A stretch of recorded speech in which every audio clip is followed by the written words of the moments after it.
Coffee is a big part of my day. Not only does it help me get through the morning, but I just really love good coffee.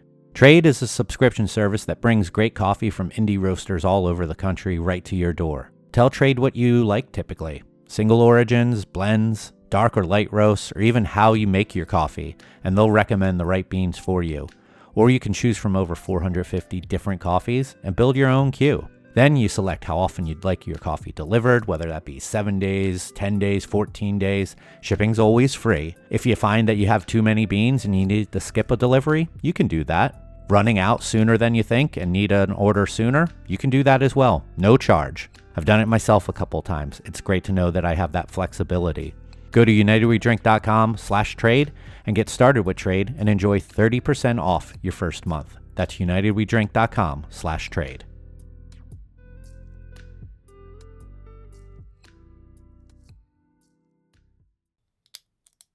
The opinions and statements in this podcast do not represent those of the host's employers, co-workers, family, or imaginary friends. Now enjoy the show.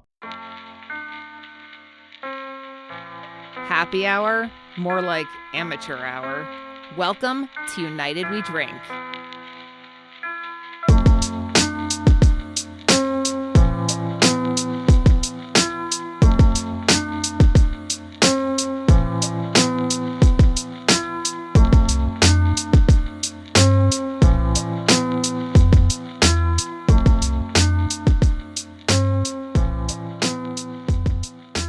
Hello, everyone, and welcome back to another new episode of the United We Drink podcast right here on unitedwedrink.com, as well as Apple Podcasts, Spotify, and wherever fine podcasts are found. My name is Mike Urevich.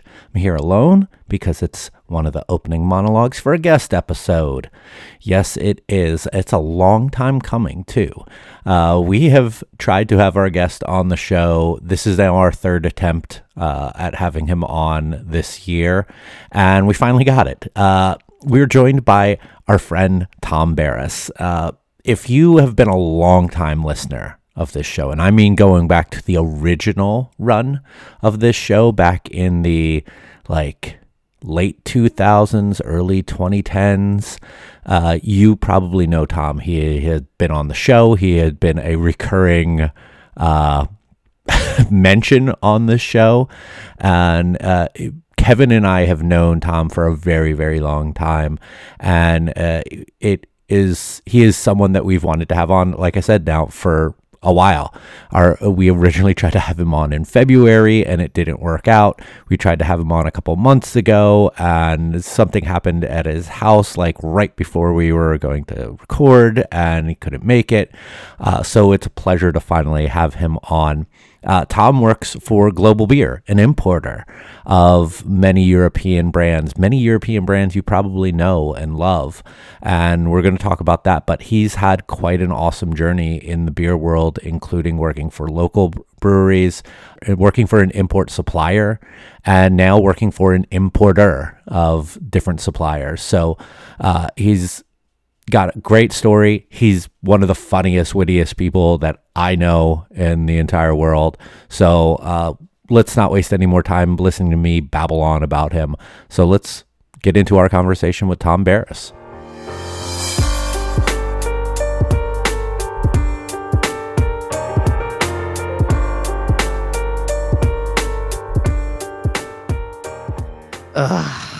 This is already off to the worst start.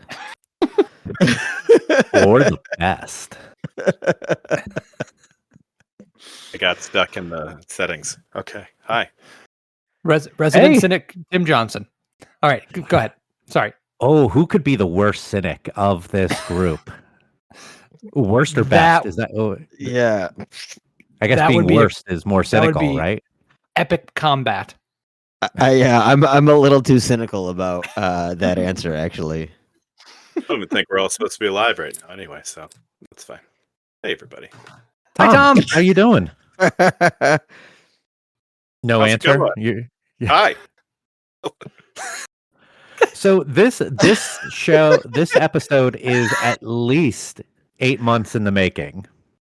Yeah.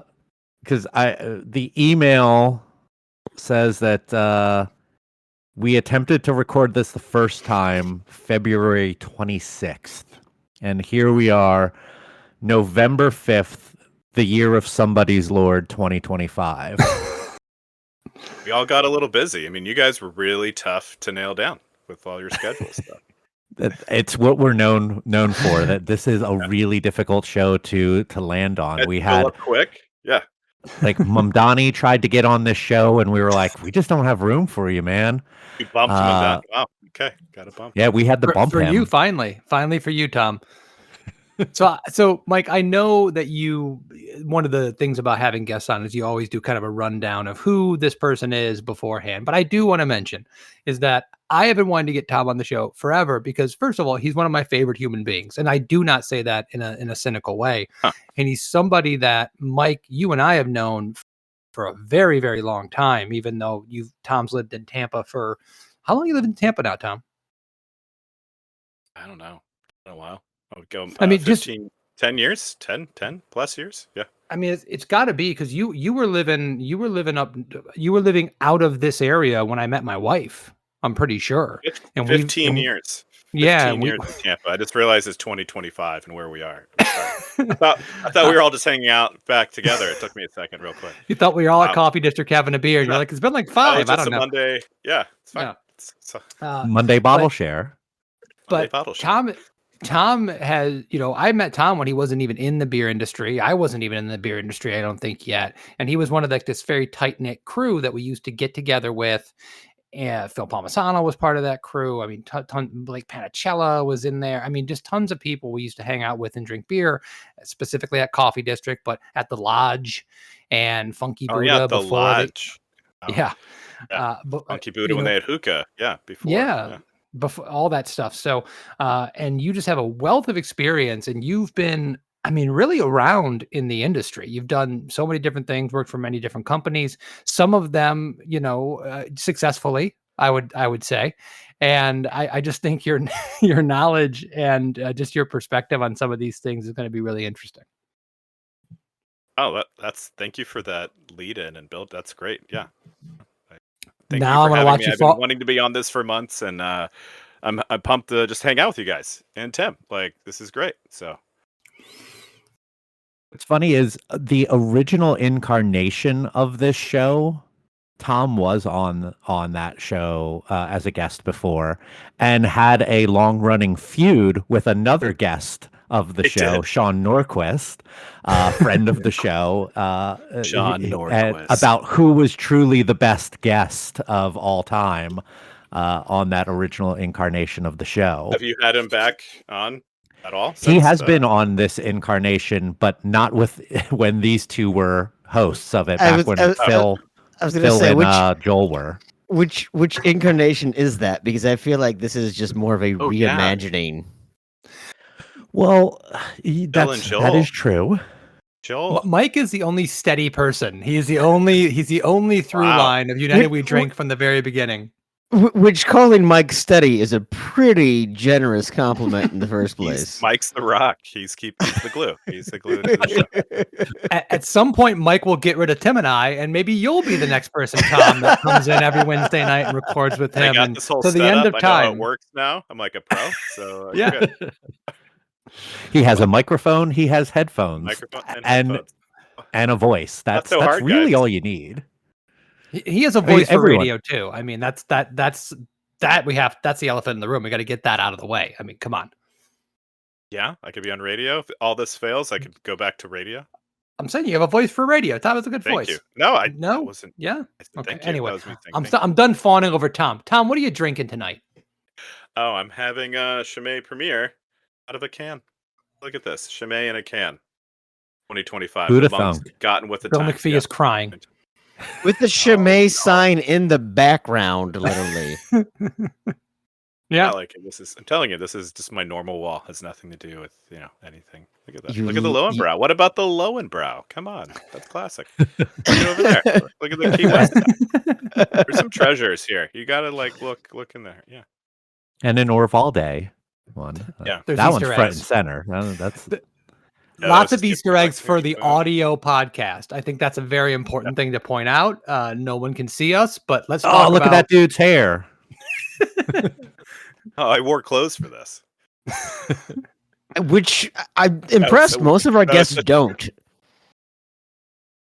Oh yeah, I I'm forgot to tell surprised him that we're about not that. recording video. How are you not recording video for this? I did all this for the video. So You're the only one with a face for television, or video, or internet, I or showered for whatever. this. Whatever we're on. All right, I'm gonna move this forward. Mike, what are you drinking? I'm having Two Hearted. Nice.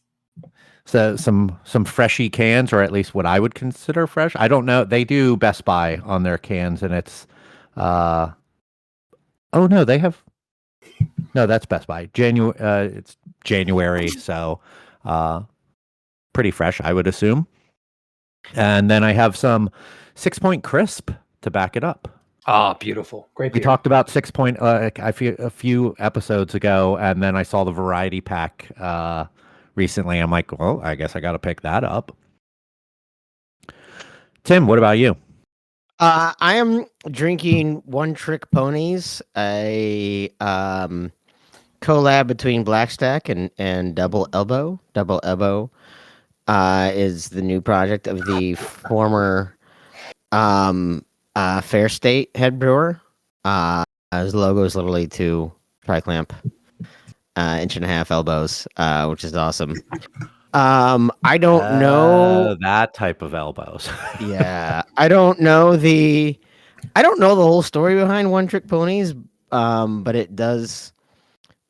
I do love that it is a Black Stack thing. I've not talked to Eric about this, that they would be involved, since Black Stack constantly gets a reputation of only being good at hazies. All they make is hazies. All they make is hazies. Do they even know how to make lagers?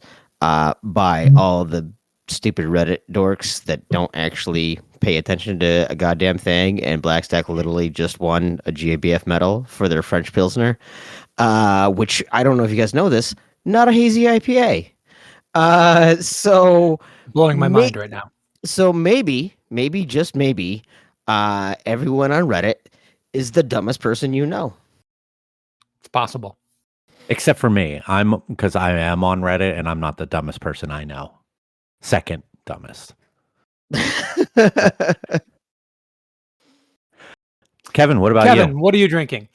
So I picked up my Lazy Dog mixed pack today, and I have Snow Stoked, which is a collaboration. Melvin brews all these beers, but this is Lost Rhino Brewing Company. I'm not really familiar with them, but this is a German-style winter lager. I'm actually finishing it up right now. It took a little while for us to get going. It's pretty good. It's a dark lager. You guys kind of see that here. Tasty. And I'm going to try afterwards the Fireside Funk, which is a gingerbread brown ale, which is where Melvin collaborated with themselves to put this beer out. And I'm going to see if I can drink it, because a lot of times some of these spice beers are over the top. If I don't like it, I will not drink it. And I have many Barrel of Monks beers to back that up. Oh, and I do want to mention, I was going to say that I rarely say a negative thing about breweries on here, and then I remembered who I am. But I had the Aldi pumpkin beer recently. I love pumpkin beers. I'm one of those people, but I like them when they're well done. And it was an abomination.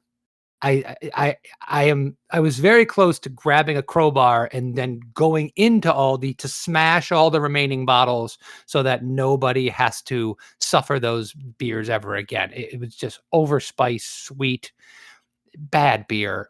So if anyone's just curious, I love shopping at Aldi. It's great right now. We're doing most of our shopping at Aldi, but God, stay away from that. That is awful. Tom has his hand at his head. I almost feel like he loves that beer. I'm wondering who. Immediately, I'm just like, who brewed that? Who did the white label for? That's where my head who's. Yeah, they have so many breweries that they work with on those. It's tough to pin them down unless you look at it and you see the city and state, and they're like, okay, which one is that? I know Gordon Biersch makes a lot of them. But they do a lot of international ones too, who make some of the American styles. Also, when you first said that, I thought you said I tried all the pumpkin beers, and I'm like, wow, you really made a commitment this season. I got one of those big boots, right? The big glass boots, and I just poured one of every pumpkin beer I could find. I mixed it up with a broom handle for some reason, and I A just drank cinnamon the whole broom thing. handle? Yeah, and then I'm actually a ghost. I've died, and you're talking to a ghost in honor of Halloween's past. Wow, you look great. Kevin's You're like opaque and conjuring all. cauldron pumpkin ale. I like that. Okay. See, Kevin's we got cauldron. there. Kevin's cauldron pumpkin ale. Yeah. So, so Tom, Hi. yeah, hi. How you doing? How you doing? Hey, Uh, hey there. so you've worked in the time that I've known you. You've worked for local breweries, like a few Florida local breweries. Started in local. I mean, we started as we all started just as beer. I don't know, craft beer lovers, right? Yeah. Evangelists, if you will. And then, yeah, the one immediately went to local because that was the thing to do, and that was what we did at the time. Yeah, you were with Florida Beer Company. Well, I bartended at Cigar City Brewing in Tampa. Oh Please. yeah, that's right. Don't take that away from Arts me. and bar stools. Yeah, arts and bar stools, and Big Tuesday. I filled growlers every Big Tuesday. Yeah, and I'm going to say that brewery would not have taken off if you did not at not all. bartend a few times there. It's I really bartended after you twice went a week for Yeah. a year. That's a long time.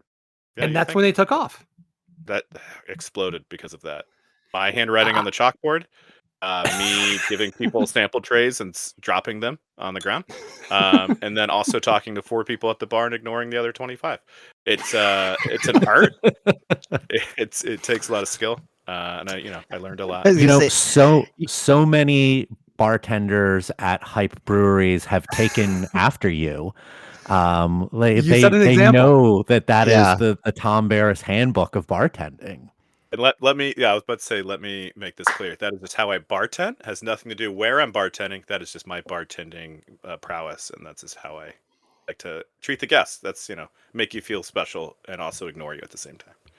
We have an opening, Tom. If you want to come down, we're looking for a bartender to do just that. So if you ever get bored, What do we got? What's the shift? Wednesdays? Or Yeah. I could do a Wednesday from like 1 to 3. We'll work around your schedule. So you were at Cigar City. You moved on to Florida Beer Company. You were a sales rep marketing guy, right? Yeah, I left Cigar City. Just I wanted to do more. Right, I went to school for marketing and sales. I obviously wanted to get into because that was like the goal at the time. Right, that was for me as a younger guy. Like, how do I get in this industry? How do I be a part of it? And learn as much as possible. And I thought sales was the route for some reason, not the maker's route. I didn't want to go to brewing because we homebrewed once, Kevin. I don't know if you remember that homebrew that we did. I don't. Oh, you don't remember? Okay, I don't remember. It was a Wormwood, a Scotch ale that we made with Johnny Walker staves. We soaked chips in Johnny Walker Gold. Yeah. Where did we do that? We just did it at your place, at your apartment, and then we brought it back to my house that I was renting, and we fermented in the carboy there. And I knew nothing about that, so we just left this thing just do whatever it was doing for a while. It wasn't bad. It tasted like Johnny Walker Gold, and yeah. So you should have launched you to the stratosphere because you've just done more than most people who open breweries as far as that was brewing 2009. 2009. Look at that. That was ahead of its time. Jesus, you have way too much memories of these things. There's a lot of gaps. I remember that. That just came back. I forgot a lot of things to remember that. I remember having a homebrew of yours that had wormwood in it. I think you brewed it with Phil. That's the one you almost killed Bob Sylvester from Saint Somewhere with, right? I met Bob in 2007 at when I was doing the New Times Beer Fest when I worked for New Times, and we did. I called Bob and I was like, "Hey, I need 30 cases of your saison, whatever that is, for my drunk fest in Fort Lauderdale," and he hung up on me. But we got him there eventually. So, yeah. So fast forward, when I moved to Tampa. I was at Bob's all the time. I was going to Saint Somewhere all the time, just hanging out, brewing, learning from him, while working at Cigar City, while bartending other places. And I homebrewed. It's a sacred and herbal healing beer book. It's kind of an old book, but it had like one of my favorite books and ideas, because it was really like, the Greeks brewed this, or the Vikings brewed this, and this is why, and this is what it was for, and these are the ingredients that we know of, right? And this is 2010, 2009. So, now that'd be really cool to revisit anyway.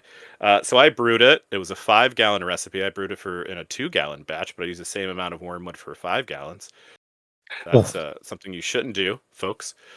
Kids out there, don't use that much wormwood unless you want to party. So I had Bob Sylvester actually drink it first after it was fermented. He had a TV show interview actually that like ABC News was coming to the brewery. I'm on a couch cushion from his Astroban, just shaking and like sweaty, like having like Vision Quest, just doing my thing there from the wormwood. He apparently went like just pale like a cartoon as they were talking to him, and he did not throw up. He said, "He goes, I didn't throw up, and I got through the interview. I almost put him down, but he didn't die. I mean, that yeast, I think summer yeast probably kept him alive. So, I mean, it sounds like bathtub Malort. yeah. I'm surprised he didn't shit his pants on live TV. There was like wormwood, sweet gale, yarrow, and then I used quinoa. Quinoa was it was quinoa yarrow.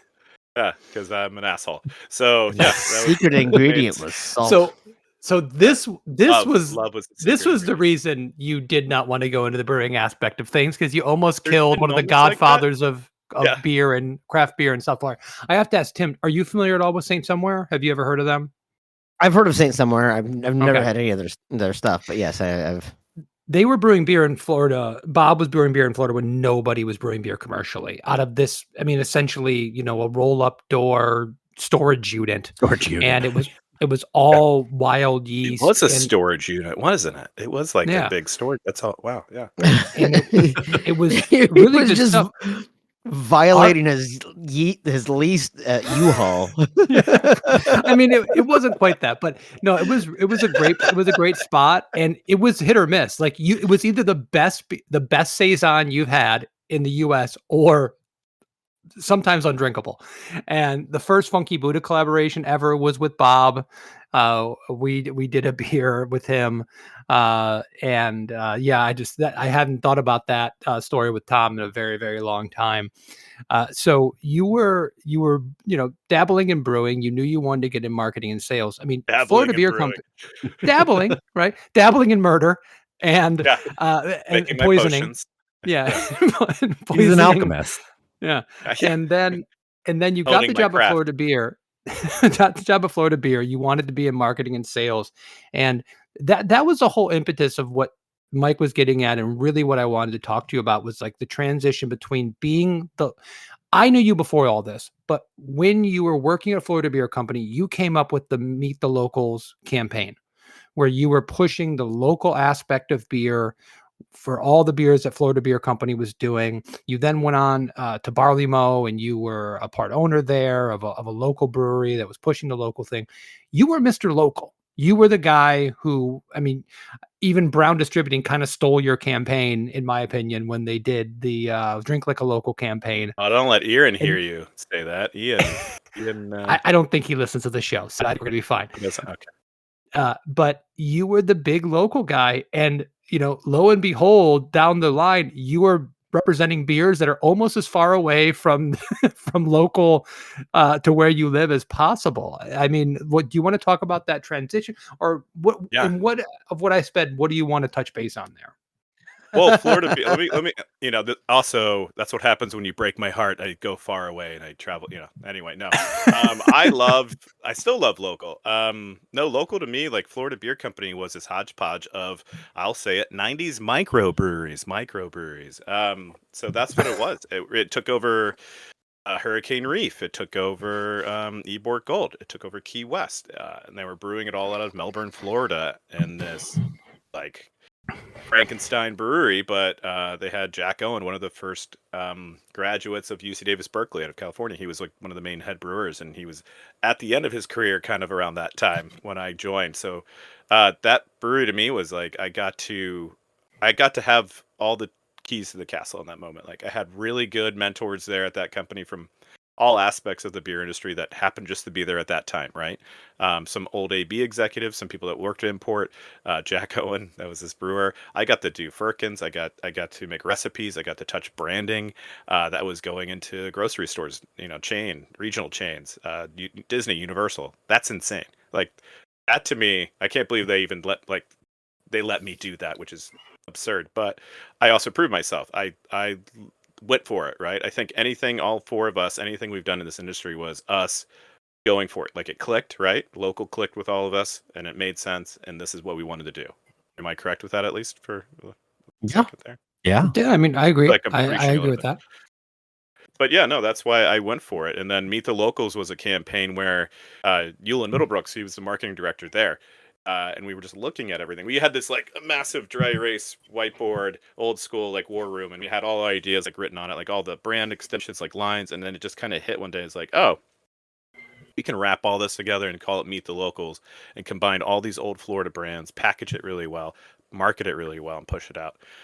Again, it wasn't like we weren't recreating the wheel, but at the same time, we were just doing it in a new and exciting way, right? Especially from Florida Beer Company, because that brewery was a little stagnant at the time. They were doing a lot of contract and a lot of, a lot of public beers and a lot of white label too. Nothing against that, but that's what they were doing. With Barley Mow, that was a pure startup. That was the dream, in my opinion. Like Florida Beer, it's funny because Florida Beer, I'm like, I still have some of the bottles around me right now, and some old artwork. And Barley Mow was like the chance to like do it all from scratch, like team up with the owner there, Jay and Colleen Dingman at the time, were the owners, and I got to be brought in to do marketing and sales, right, and help create their vision and go from a 2-barrel system to a 30-barrel system. What a fun time, and create the whole branding and marketing with that. I brought in my friend Donald Ambrosiak to do the art direction on that, and we just went full bore. Like no one stopped us. And I thought we did a pretty good job, considering. But during that time was Brown Distributing, Drink Like a Local, and everybody, we're all doing the same thing. It just became Rotation Nation, right? It became like switching IPAs, like changing socks for bars and restaurants. So it was tough to build a brand. Yeah. So is that kind of what killed your passion for local beer, or is that what killed your availability to work and prosper in that space? I just got so burned out. I don't know about you guys, 15-hour days doing the same thing, definition of insanity a little bit, but I didn't see a path forward. I saw so many hurdles. There was other things happening to the brewery internally at the time too. And I just woke up one day, I was also my personal life. My daughter's first year of life I missed her whole first year, really. I was at that brewery, like we were building the brewery. We were there every day, 15-hour days. And after 3.5, 4 years of it, I was just like, what are we doing? Where's the payoff at the end of the day? It wasn't mine 100%, right? It wasn't my vision. It wasn't going the way we expected it to go. And craft in general around, I were watching friends struggling, everybody really having a hard time, very stressed out. And then when Brown sold rights, I think that kind of also broke me a little bit, because we were out there. So we went from one wholesaler in a state to 22 wholesalers, and it became a very, what do we do? I thought it was a good learning moment, honestly, for all of us, kind of like who were coming up in that space of, okay, now we're doing real beer sales. Now we're doing real, beer industry things now compared to just bootstrapping it in a way. Like we had to learn trial by fire kind of thing. I've been, some of our first beers at Coffee District, 90% of them were imports, Kevin. We didn't have, remember that? We had we didn't have any, there's no locals. Yeah. There's no shade being thrown. Oh, no. I just meant it was always a dream. Like, remember, we'd bring Gould and Careless. We'd bring, Old Brew. That was a tactical nuclear penguin. We'd bring Old Chimay. You'd bring these bottles, and those to me were these mysterious, this was history. It'd be fun to go sell this history and beer culture and teach beer culture in a different way that we weren't allowed to do anymore with craft. I think craft just was telling the same story over and over, but with different flannel shirts and hats, and that's good. Talk about throwing shade, and that's good, but nobody was really, I don't think a lot of people were really, really defining themselves at one point. It was just make the craziest, largest barrel-aged IPA possible at the time, or barrel-aged stout. You know what I mean? And it was just it's a different time than it is now. Like you, at least a Barrel lot of Monk, you guys people. were. No, nothing's changed. Nothing's changed. I was gonna say less flannel, more skinny jeans, but basically the same thing. There's just so much, and I think that it still happens a lot today for the ones who are still around. Is it's so heavily leaning on we're local. Okay, what else? We're local. Don't you want to drink us because we're local? Like local doesn't equal quality. Local doesn't equal a connection to people and their lifestyles or anything. There's no story to that. And Yeah. it, I still don't know what local means. Right? Oh, thank you. Oh, you're the Like- that's the best. Thank you. well, to go back to some of this brown stuff because I know Sorry, I did go off on a tangent. you had probably one of the most tumultuous relationships with Brown that of people that I know because you didn't even like work with them all the time. Like, I mean, you had butting heads with them when you were at Florida Beer Company. You had butting heads with them at Barley Mow.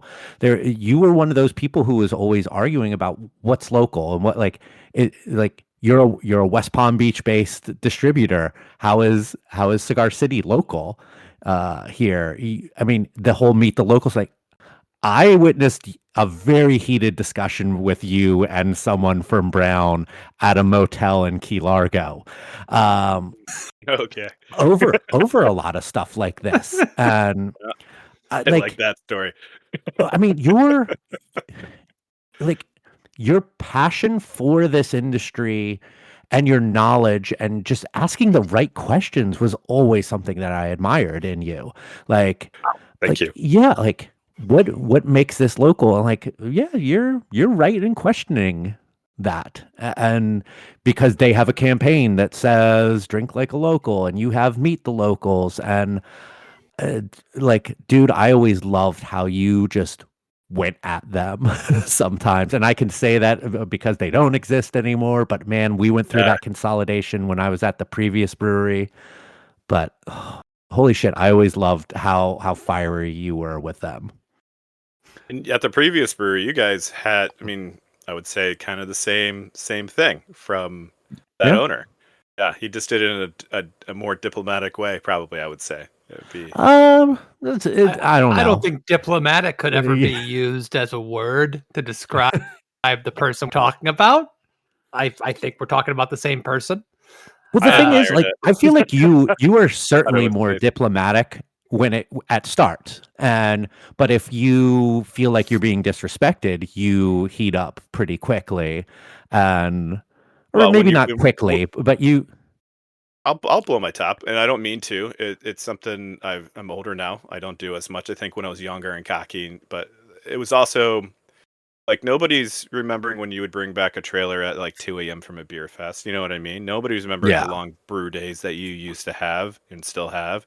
Like that's the time. So when somebody's talking to you and not really listening to you in the industry, and they're in charge of your fate like that, you're allowed to push them back because it's a respect thing. Like there's a lot of unsaid things, I think, in conversations of respect in our industry. We all work very, very hard. I think everybody works very, very hard. I assume that when I meet somebody in our industry that they are working harder than I am and they love it too, right? So that's my assumption immediately. So I give that person that respect. So when people don't give that back in a way or kind of push that aside, I'm like, I will get a little frustrated in a conversation. Let's just say that because it doesn't make sense to me. It breaks my brain, like.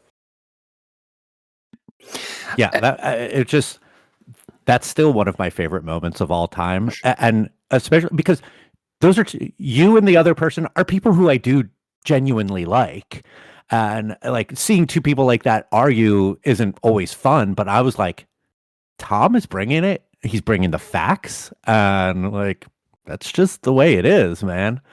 Plus, he was kind of being a dick at the moment. Discourse is good. I think a little discourse is fine. Like debate's fine. It's healthy.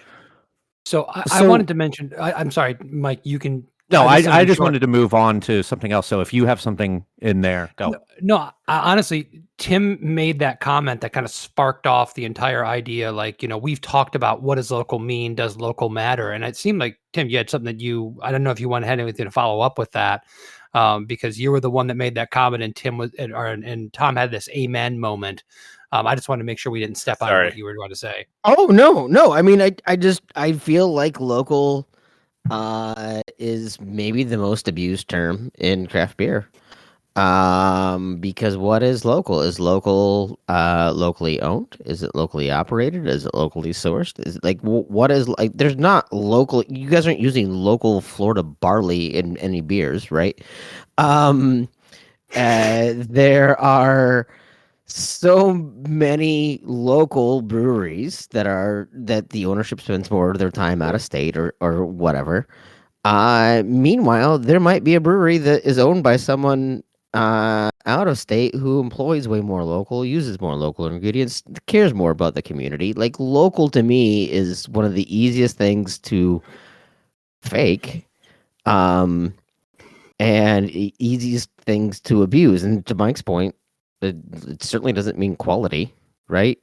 Like there's plenty of things that are local that are crap. like like I can think of a lot of things in my neighborhood that are just garbage. I'm not going to support them just because they're local. So yeah, I think it's just one of those things where I don't even know what it means. So I get why, like you say, someone who is a distributor that is focused not in the neighborhood, or based out of the neighborhood, can go with local just because they can use this nebulous term and make it work as to whatever they want. But when does it still have meaning? Mike, you want to move on to the next? Sure. I just want to say I think that this can of crisp that I have has a Brettanomyces infection to it.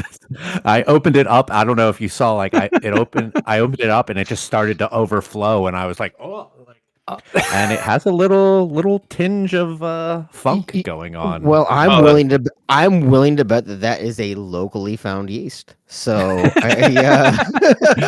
it's local. Yes. Mike, I was 100% certain when I could tell that you were going to say something about that beer that you were going to say it had diacetyl, because Mike can smell diacetyl from 7 states away. I am drinking this spiced brown ale from Melvin, and Mike's like, I think Kevin's beer has diacetyl in it. Do you like it, Kevin? It's not great. I'm drinking it. I think it's I think it's overly spiced. I don't think the beer is. I think the beer's pretty average, and it's. If it was a brown ale, if it was a good brown ale with half the spice, I think it would be great. But you know how people are. They need to be hit over the head with stuff in order to enjoy it. So, Tom, after Barley Mow, did you leave before they shut down, or did you leave when they shut down? No, I left before. We had our own distributorship for a while. We made a local brand, which I really actually had fun making. So we made Largo Brewing Company. It was a contract to Barley Mow, and we deep dive on like everything Largo. I found like old citrus advertising, just like old photos from the archives, teamed up with the librarian, teamed up with the local city council, and we made like a really cool brand called Largo Brewing. And that was really I thought that was the push. And then we hired people to go sell Largo Brewing and Largo while doing Barley Mow, and all this happened. But yeah, no, I had to get out of there before the writing was on the wall. And also I just needed to go. I took time off after that. Like I left without a job. I've never done that in my entire life. That was probably reckless, some would say. But I had to, for peace of mind, sanity, I needed to get out of there. I was like unhealthy. I was probably the largest I ever was physically, and just not sleeping. So I needed to go, it was the right call for sure. Cause I remember walking out of there and it was just like chains came off in a way, like I'm not bound to this place anymore. I can go home and just, tomorrow is what tomorrow is, right? It was great. It was a good feeling of freedom in a way. But it was a good reset. I reset my priorities. And I really, really wanted to go to import. Like I was like, I really want to sell import beer. And I thought that was like a romantic thing at the time, like a very exotic exotic thing to be this import salesman, for beer, and like telling that story and bringing that beer culture back in a way, and like having meaning again to what we were doing, because it's not local, this nebulous thing, as Tim said. It's like there's a reason this beer's here. There's people that are drinking it. There's history behind it. There's a story that is real, right? And that is definitive. So I really wanted to have some of that ownership a little bit. And you went to Estrella? I did. I went to Estrella Galicia, family-owned brewery from Spain, 1906. Galicia. Remember the tha. So yeah, From España. it was 1806 is really great, fun. by the way. That's a good beer. Great beer. I drank a lot lager. of Estrella Damm and when I was in Barcelona. Yeah, there's Estrella Damm, Mao, San Miguel, Estrella Galicia, and Estrella Damm's like Budweiser in the sense of how size-wise and big they are and corporate, and then Mao is, we know Mao with founders, the whole thing. They're huge, but good quality, and then Estrella Galicia is more like I'd say more like a Sam Adams, more Boston. Boston lager. They're not the same. Winter Oh, I did not know that they're not the same company. Estrella Damm No. and Galicia. I did I that in just a thought nice that way they were just two right different there. beers from the same brewery. No. Okay, learning something. That was 8 years of my life right there. Was that conversation? You're Just welcome. selling it. Yeah, no problem. And then there was Estrella Jalisco, which has nothing to do with anything. That's from Mexico, and Budweiser made that brand and put it everywhere. Yeah, it was a fun one. That's fun. Yeah. They're like, oh, we see your beer at the Dodger Stadium. I'm like, that's not it. We don't have that money. That's not us. It's not. Yeah. That's very confusing. I mean, Oh yeah, for absolutely.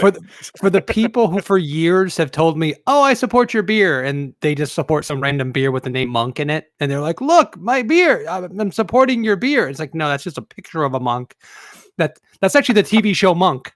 You're not actually supporting me at all. But Character's the fact welcome, that, but not my beer. Thanks. Tony Shalhoub, you guys. Tony Shalhoub. welcome. That was great. But no, but the fact that there is Estrella and that's pretty intricately complicated and difficult for people to understand. I'm imagining. It just means star. But also everybody's like, put a star on it. I mean, Heineken has a star. Newcastle, they went for it. What a great. I will never regret that decision. It was like one of my best life decision for work was working for that company. How many years? Fantastic. 7.5, 8 years. Like right, Wow. right there. Yeah. That's a good chunk of time in this industry. Yeah. It was my formative years, my younger years before the gray, and the anger subsided a little bit more. No, but I got to do a lot there that I'm surprised. I mean, I got to still touch marketing for the United States. I still got to help with the package transition from, enclosed boxes to actual 6-pack. Help with different, SKU rationalizations, like actually create things that would be successful in the United States, like real stuff. And I was like, this is really crazy that I'm still allowed to do this. I don't know how I keep getting away with this stuff in my career, but I'm like, let's keep going. Very passionate about that, though. I thought it was a great company. I have two questions for following that up. One is how much travel was involved in that for you? How much travel? Yeah, I mean, how were you doing multiple states at that time, or was that a regional thing?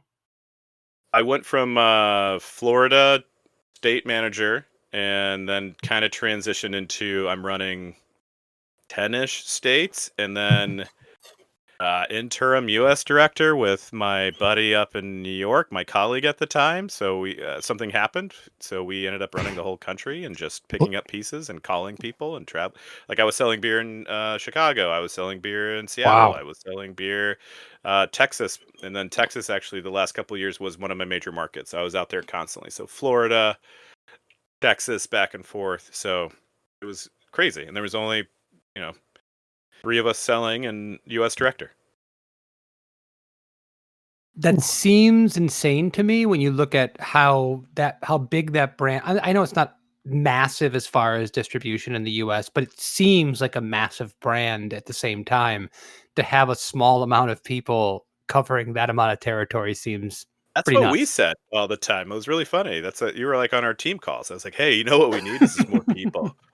Hey, we sponsored Formula was One there. again for the third year in a row. Yeah, Tom, I'm always there. It was like then we're I carried sponsoring you, my Formula son. One. Oh, Jesus. Well, we're sponsoring Formula One, and you're watching that, all that money being spent. You're like, you know what we need is just like maybe a rep, like a beer, like a rep in Texas, like just a rep, maybe a college intern. Something. No, we don't get. Okay, never mind. Okay, we'll just drive beer to the track and drop it off for the sponsorship. That sounds good. That's good. Yeah. They were very funny, but really nice people, and the family was great. Like they had a good vision and a good beer culture team, and actually cared. Teamed up with Cicerone. They were one of the first international companies to actually team up with Cicerone and start Cicerone in Spain. It was really cool. So, and you are the wild Cicerone, which we don't need to get into right now. that's another podcast by itself. And my second question was, okay, so obviously now this is much bigger than this. This is much bigger than Florida. You're going all over the place. But for your backyard, which you're obviously selling to as well, even though we kind of all know at this point that it's bullshit, and we've just talked about it on the show about how ridiculous local is, you had to go into local spots, right? And say, hey, our beer's local. Don't buy that stuff from overseas or out of state. You got to buy local because that's what you need. You needed to do that because you were selling beer for a local brewery. And then all of a sudden you walk in one day and you're like, hey, I've got this beer from Spain, but you need to have it because of tradition. Was there any pushback? Did people give you sideways glances over that? No, you know why? Because we were family owned and independently operated and global to local. We were supporting local accounts globally with our marketing budget.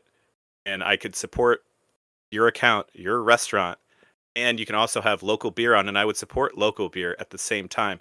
We were attacking Stella, the Heinekens in the world, the big ones, and I'm like coming in like, you know what we are? We're not that, but we are supporters of local, and we'll team up with you. We'll do co-branded events. We'll be your import lager. You bring your IPA. Let's go. Like, let's have fun. Let's do it right. Like, that's how I attack. Sold. It. Can I buy some? Can I buy anything from you right now? That is such a freaking salesman answer. I love it. That is so perfect. I hate myself a lot, but no, yeah, that's to me, that was it. I'm like, well, we're not the villain here, but we're not really the good guy, but we're kind of like this anti-hero of like, we could be this beer, we could be this. There's no one filling that void. Nobody was going on this, like Heineken wasn't out there selling beer. You know what I mean? Like at the time, it's like, we could be this and team up with y'all, and you can use my marketing budget for some cool event to build your brand and my brand. Like it was a win-win to me. It made total sense, you know. You're chaotic neutral. That's good. I that's a great idea. What's an example of a local team up that you did? Oh, we did a lot with Coppertail. So did a lot with those guys, and we do like Free Dive and Estrella Galicia. Like we do like a concert night at like the Independent, and they'd feature their IPA, or we do stuff, a beer dinner. We'd feature 3 of their beers, 3 of our beers, and it would just be a fun experiment, and it would always work really well because I have something for everybody. You know what I mean? No one's mad. There's no drinker that was mad or upset. Like, oh, I don't want to do that. You're like, oh, I have my local beer. Okay. I have my lager that I wanted. Cool. It was just easy. And of course, Tom remembers all the co-branded events he did with Barrel of Monks. I mean, there were dozens of them that Tom came to me as an old friend and said, we're going to do co-branded. I couldn't sell beer for 7.5 years in that market at all. Couldn't sell beer in your home market. Really? My distributor didn't go there, and I didn't have Cavalier. So it was a void. I had cider, but when the cider went away, I'd never. Why do you think you never saw me? I would just go to Miami. Like, you have a fucking answer for everything, Tom. God damn you. I have it all written down here. It's on my pad. He's got notes. Ladies and gentlemen, Kevin will try to attack me here, but I will counter with this. No, Mike knows it's a tree too. It's tears down if he says if he says this. I'm ready. And then after 7.5 to 8 years, you you move on to Global Beer at this point, or was there a stopover after that? No, it was we got our house flooded out during Helene during the hurricane, and it was a weird moment in my life again, like another, we all have these like moments of like, life kind of tells you need to stop being complacent, I guess, right? You got to keep going or move. In the rental house, like just like everything kind of fell apart. Estrella was like, "Oh, you got to go. You need to go to Texas to do this Formula One fulfillment." And I'm like, "I'm the only one that really knows how to do it. Like, I can do it in my sleep to do the whole thing. Like, sending somebody else out there would be a little clunky, and they may not do it right. That's kind of how I saw it. Right? I'm like, you know what? I'll just do this. Not a big deal. And it kind of was a big deal, actually. And I didn't admit it to myself till I was out there. And I'm like, I'm in this hotel room. My whole family's in the rental house. We have no house. You know what I mean? Like the whole scenario popped. I'm like, so no, I applied for a few positions while I was in Texas in a hotel room. So that's my admission today. That's my clear conscience right there. I feel good. No, I was just done. I think I did what I wanted to do. Well, we have a lot of listeners in Spain. Good. So yeah, I'm sure they're all hearing your confession right now. No, I don't know. You guys reach that point in your life when or in your moment in any career, anything, like you get that something tells you gotta move or do something, right? Like it's Yeah, the forced. problem is I get that like about every 6 months, and that is maybe not wise advice to Hey, follow. at least you're getting it. It's fine. Every 6 months is fun. It's like a choose your own adventure book. I like this. Where are we going? Are you just mobile at this point? Every 6 months, Tim. Where are we going next? Who knows? Who knows? I might I might be down in Florida. We'll see. I will not. I will not. I will come down to visit for sure, but I will not be living down there. We're all trying to leave, so I would hate for you to move down here, and then and Mike and I go, and you think it's because you came down. Well, your state is going to be very soon overrun by New York billionaires, from what I'm told. So, yeah, I feel like there will definitely be a shift. Hey, if someone wants to buy my house for $2 million sight unseen, I will take it. And does anyone know any realtors in the North Bay area? Unrelated. I was just looking up. Spain is our number 9 market of listeners. Spain in general. Spain in general. Yeah, okay. It is number 9 out of 3 markets that we have. It has had over 20 listens this year from that country. So my total. VPN is working. Yeah. Good job. Thanks to NordVPN for not sponsoring this show. Even a co-host doesn't want to admit that they listen to this show. Advertisers, please jump on board. All right. So you ended up at Global Beer, and they're an importer for like a lot of big Euro brands. Yeah. Importer. Very interesting, right? I mean, I went from a supplier forever, always, like, to an importer where I have a book of brands, but I can't sell them directly still, which is always fun, right? Like, I'm not a distributor. I'm not a supplier. I'm this other tier. And you're like, but it's cool. I get to curate.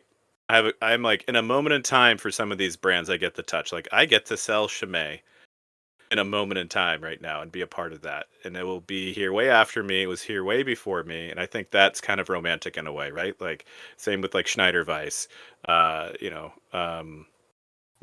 it's something about these brands that just have like magic to them. And I was drawn to it. I went after it real hard. Like, like Schneider is one of my favorite breweries of all time. Like the fact that I get to have that and I get to sell that to people and tell that story, I think is really cool. I think that's something about that, again, back to beer culture. But I have a brand for everybody. I have a lot of German brands like Kostritzer, Benediktiner. I have Bone, Goose, and Framboise. Like crazy stuff. And to that fact, it's like really, it brought back a lot of love for beer in general. And it made me... I was in Spanish Lagerland for almost 8 years, guys. Come on. And so it made me like fall in love with beer again in a way.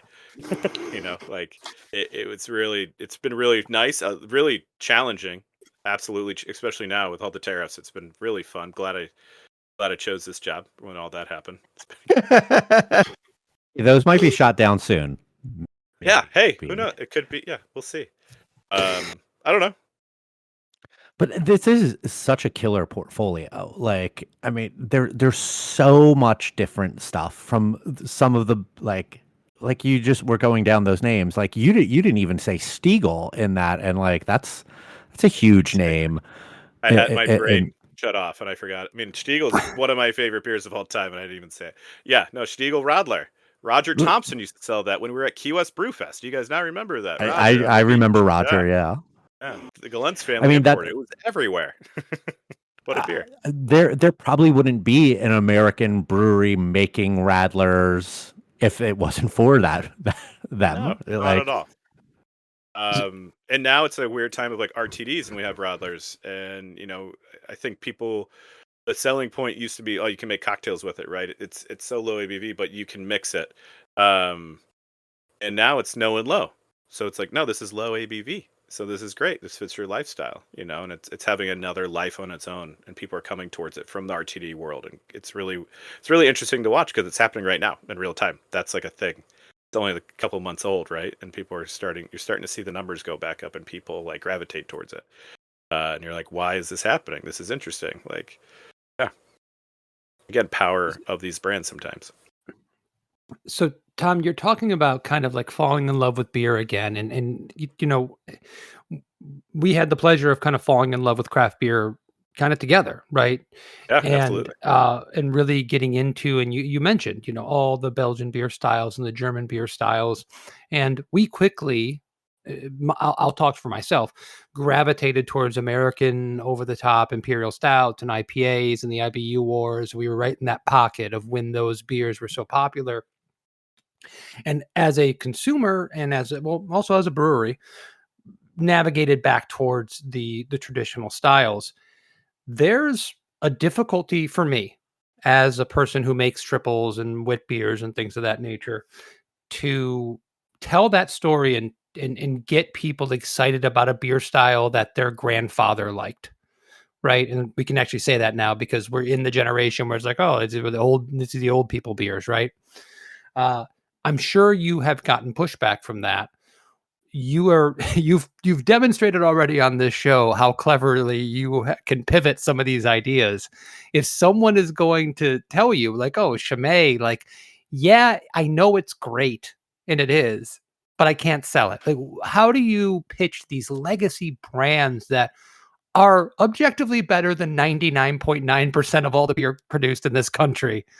As far as in the craft industry, if you want to put all the specialty releases from every local brew pub in the hat, how do you pitch these brands? How do you talk about them? I mean, it's tough, as you know. I mean, these styles, like, the flip side of that is there's a spot for it on every menu. So there's a home for Chimay on most mid-tier, high-end restaurants. You're already curating your wine list. You're curating your back bar. This beer is part of that curation, or the style is a part of that curation. Your consumer is expecting something like this. And a brand of Chimay, of course, always. Like, that's been on like steakhouse menus forever, right? Like Chimay Blue at Houston's forever. The bottle. It's been there for a million years.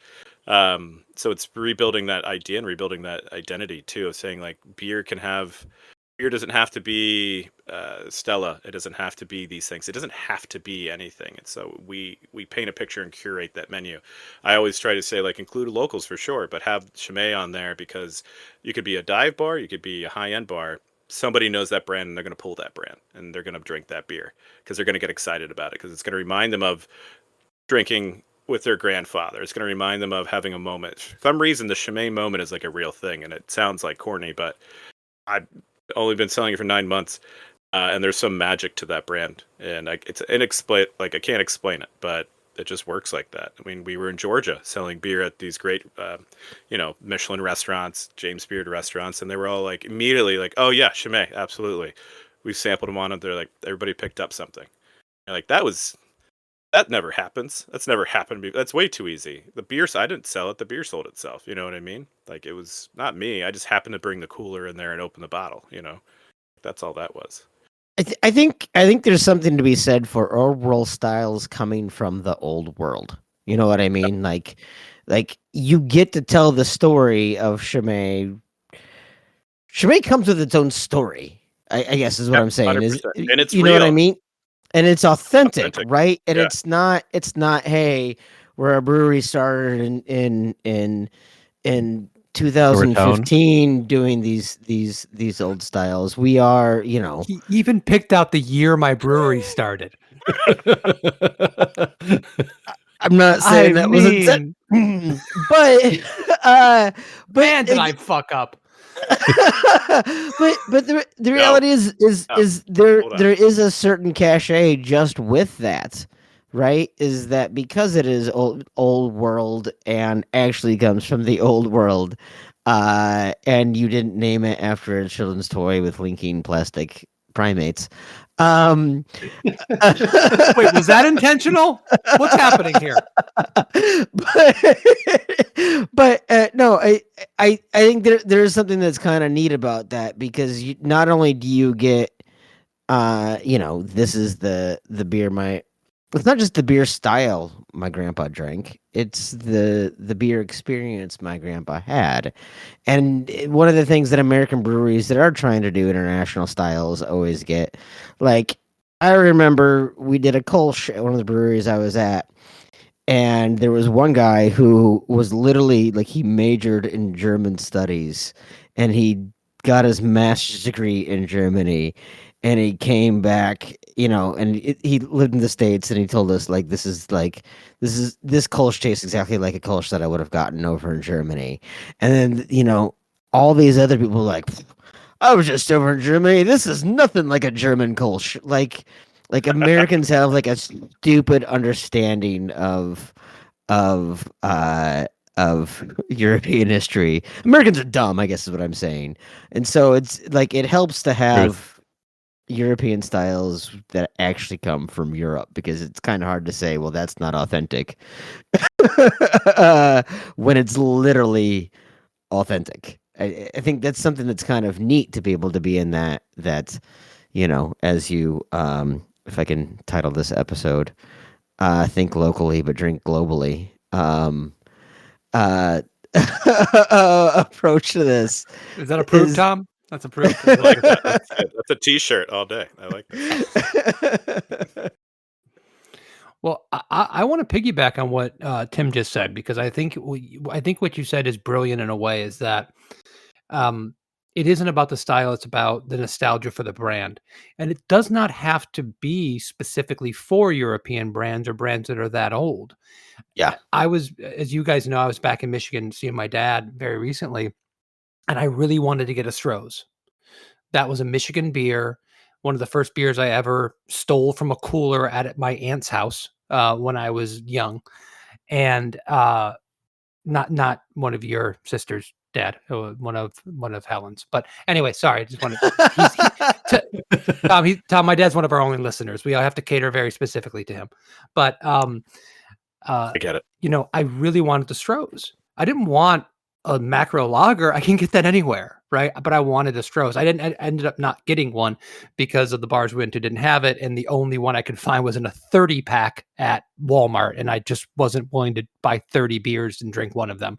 That seemed very wasteful. So I ended up going, I think, with a Labatt's or a Molson instead, because also Canadian beers that I loved as well, I have nostalgia for. But I have nostalgia for that beer because it was formative. It was something that my dad did drink. It was something that people from the place I am from drank. And even markets and like as well, like fruit, and you know, all the different hams and all the different beers that were from these local areas that had their own essence to them meant something, and they mean something to people in a legacy way. I don't think you can just have that. I think if you just have tradition and legacy, I think it might be difficult, and you might eventually, that might evaporate over time. I think you need to update like Tom's can of Chimay Premier. I think you have to continue to reinvent in some way. But you know, we are intrinsically nostalgic people, and every one of us, I believe, scientifically will age, I think. And I think we all get to this point where we do pine for the past. So even those 20 somethings that might not be into beer right now or might be in the non-alcoholic category may get to the point where they want to reconnect with their roots of their local beer community or reconnect with those beers that their dad drank. And then those brands that have been around since the 1500s are probably still going to be around to do that. I mean, there's I a also reason. go ahead, Mike. There's a reason why a lot of those brands have been bought. At least like the brands have been bought by bigger companies. Like, I mean, Pabst owns a ton of those larger legacy regional breweries. And like, I didn't like, there's way more than I even realize about it. Like, uh, because they know that they have a place in some people in enough people's hearts to have to keep making them. I remember going to Milwaukee for a friend's wedding and going on a little tour of like the old Pabst footprint of like where the old brewery used to be, and seeing some of the brands that they have bought since then, and being like, oh, they own Schlitz, oh, they own Ballantine, like they own so many of these. Point of order: Pabst did not buy those. The company that bought Pabst bought those. That is true, very true. But it's just like there is a reason that those things stick around because, yeah, like because they know that people are going to buy them to a certain extent because they feel a connection. They themselves feel a connection to it, or someone that they knew did, and it's even if they only buy a couple cases a year, like if fucking like 20,000 people are buying all, like I don't know, they find a reason to make them. And I think that the European beers are somewhat similar to that. I mean, I don't know. I'm curious as to what it's like for Europeans in that case, let alone us dumb Americans over here romanticizing European beers. Yeah, I mean, I think there's certainly something to be said for import having its own sort of cachet, right? Like, let's be honest. None of us like Stella. We all think it's a shitty macro lager. But Buffalo Wild Wings can charge $1 more a pint for it because it's an import type of thing. That Even though it's brewed here. Yeah. But then like a Michelin Local. star, yeah, it's local. It's local, yeah. Yeah, Your local import. yeah. Whereas like a Michelin star restaurant is going to go ahead and still be able. They're going to put a Chimay on. I'm not saying Chimay isn't worthy of that spot, but as Americans, we still have this kind of like this. We still, I mean, look at how many Americans still care about the royal fucking wedding. We haven't been part of that of Europe for 250 whatever years. 200, like, it's silly to me. Mike, do the math. But Next year's 250, I think.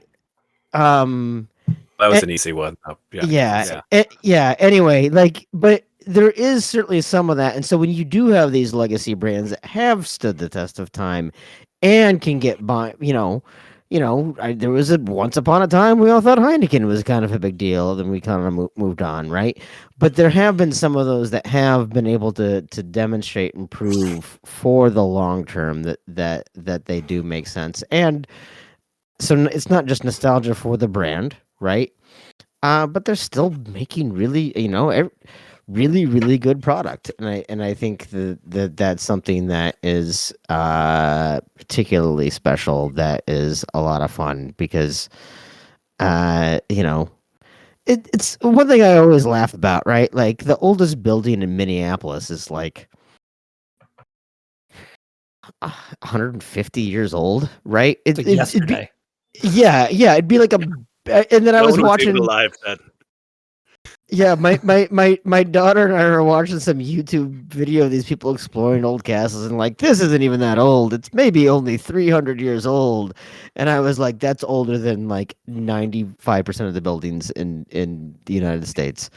And so you talk about some of these breweries that have been around forever. It certainly means more. So yeah. Tim, I want to piggyback what you're on because I love what you're talking about right now. It's a weird conundrum too, because let's go back to the high level or chef driven restaurants, right? It'd be like, oh, we have this really great menu. We source all this stuff from local farmers, yada, yada, yada. And then our beer menu, come to the beer menu, and it's always like 4 or 5 things. And it's always going to be a couple imports. And then it'll just be like local IPA. Sometimes they don't even have the name of it. And it's like, why are you discounting? You're saying you got the eggs from Mr. McGregor's farm over here, and the chicken's name's Steve, and you have a whole dossier on that. But you're just saying like local IPA. And you're like, what are you doing? Like, why'd you do that? Yeah. It's the lazy, Yeah. to me, it's Yeah, like the laziest drives thing. me And insane. it discredits all the work that American craft brewers are doing, in my opinion. I think it's that dramatic because it's like, no, why? There's a level of prominence there, but why isn't it resonated with the consumer and the restaurant world like that in a way? There's some that have. You've had moments, all of you have had moments with your breweries. You've done really cool, unique, events with restaurants, and that world made me make beers for restaurants. They cooked with it, but it never stuck. And why doesn't it stick? And I that's like, I know it's rhetorical. I'm preaching to the choir, but it's a weird thing, and I don't get it. And then like a brand like Chimay, yeah, again, I love it. Great brand. We love the story. We all agreement.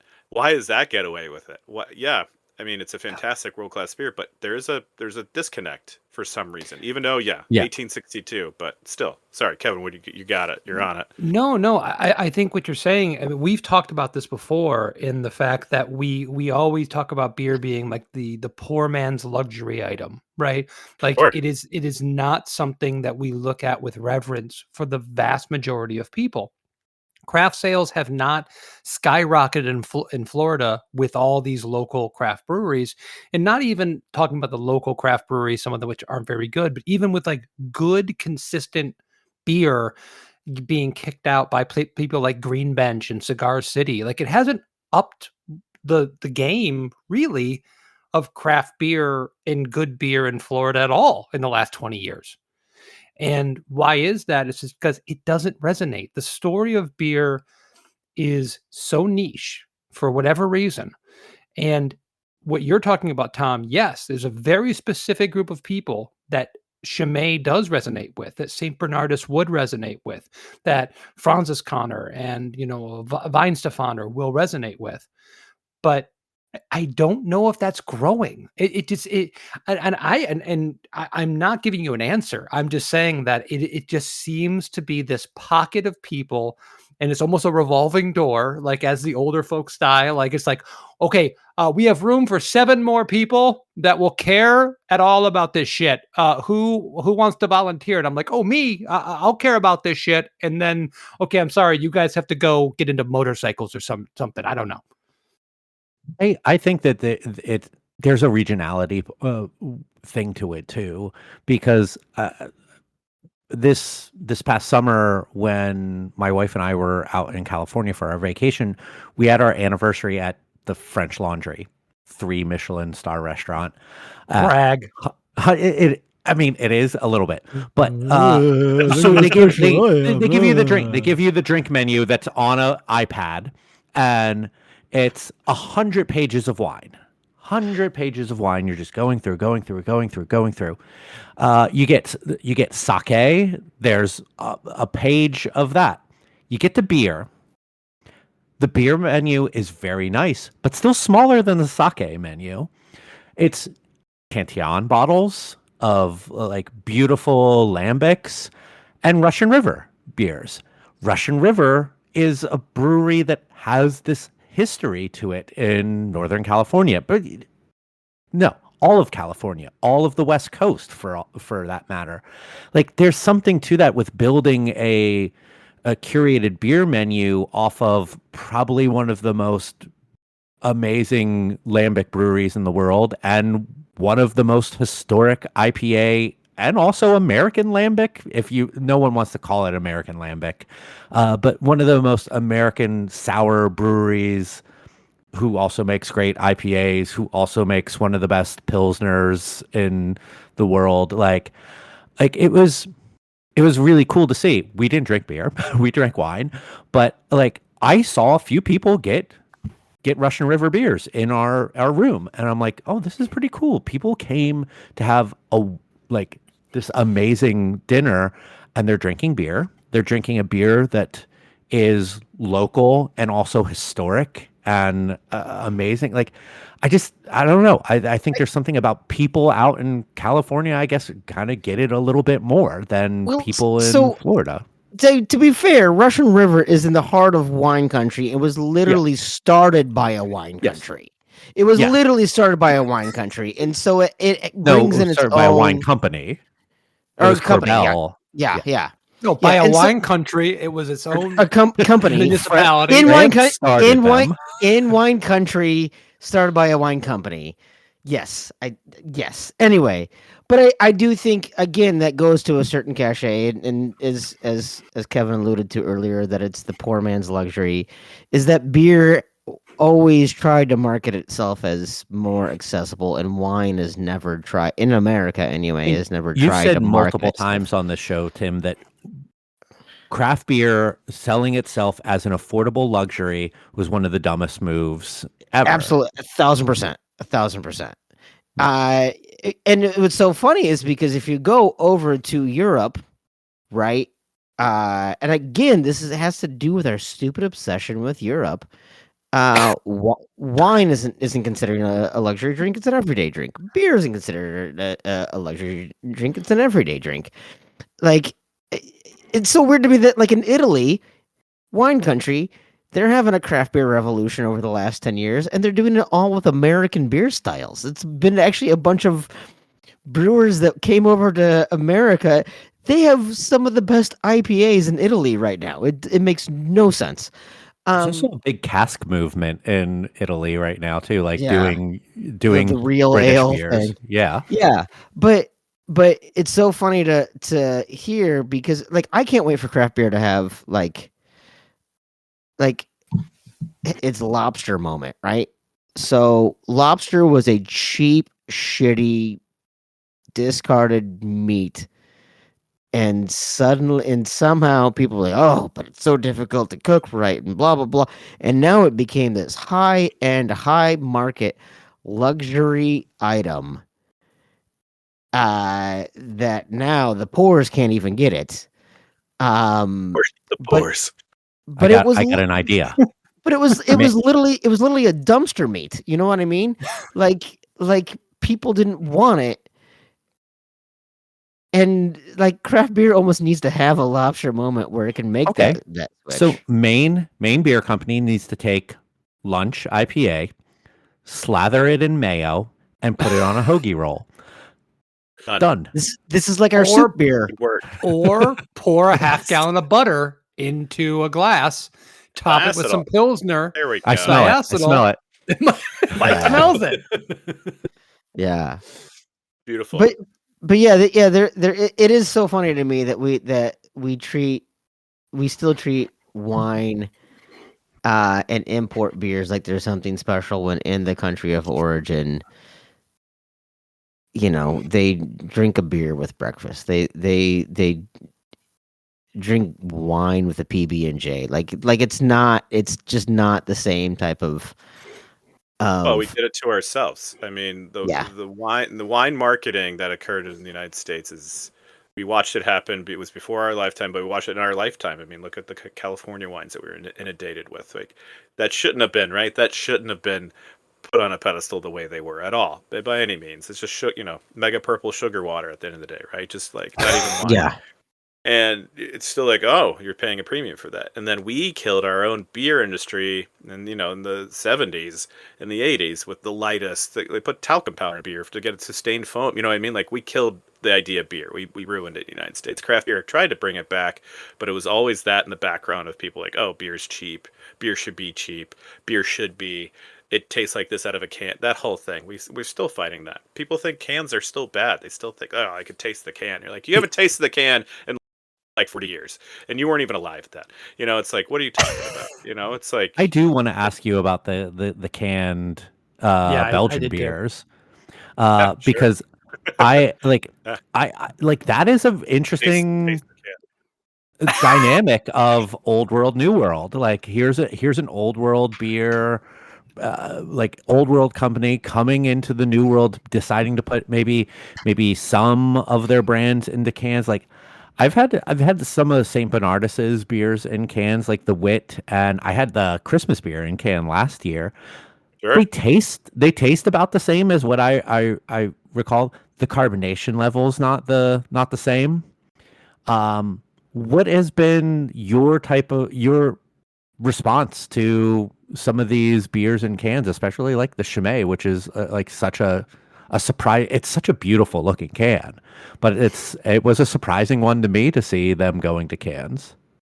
I mean, let's go back to Stiegel. I mean, Stiegel bottle to me is such like an iconic, the label and everything. But that Stiegel can they did with the old school logo, like 4-pack, 16.9. It's a beautiful can, right? Really great. They put Radler in it for years. Now Chimay kind of piggyback. They've been watching everybody else kind of do it. And they knew it was time. They needed to innovate. It was brought up to them. It wasn't taken lightly. I mean, remember the monks are still involved in every aspect. So this was, like a whole, trial by, it wasn't trial by fire. It was just like a trial by jury of like, how do we do this? How do we do it right? What are the steps? But now when we were in Belgium, they have their own cans, of course, right? Different labels. Everybody had one in hand and people were fine with it. Like the younger crew liked it. I think for the beer drinker, you're getting a better product, right? Always like a mini keg. It's going to be a better beer. Shipping it over here, boring stuff, logistics. It's lighter to ship. It's going to be cheaper to the consumer, right? At the end of the day, the romance. I like the bottle personally. I like the little stubby bottle. I love the Cajun cork, but nobody's really ripping the 750s unless it's at Costco for $9.95, right? And it's around the holidays. That's the truth. The cans are doing well, but people are still like clutching their pearls. People our age, some old timers, right? Going like, "What is this can of Chimay? This is really weird." And you're like, "No, you were just ripping a double IPA out of a can. Why? What's the disconnect?" So there is something still we have to build on import cans. But I mean, I just had a couple meetings the other day. I mean, most everything that you're going to see in import world is going to be in a can. It's going to be either in 16.9 or 11.2 ounce can. And that's going to be it. And it's a lot of reasons, but also what the market demands, right? They feel like the consumer wants this can, but also price and cost, right? Shipping is expensive.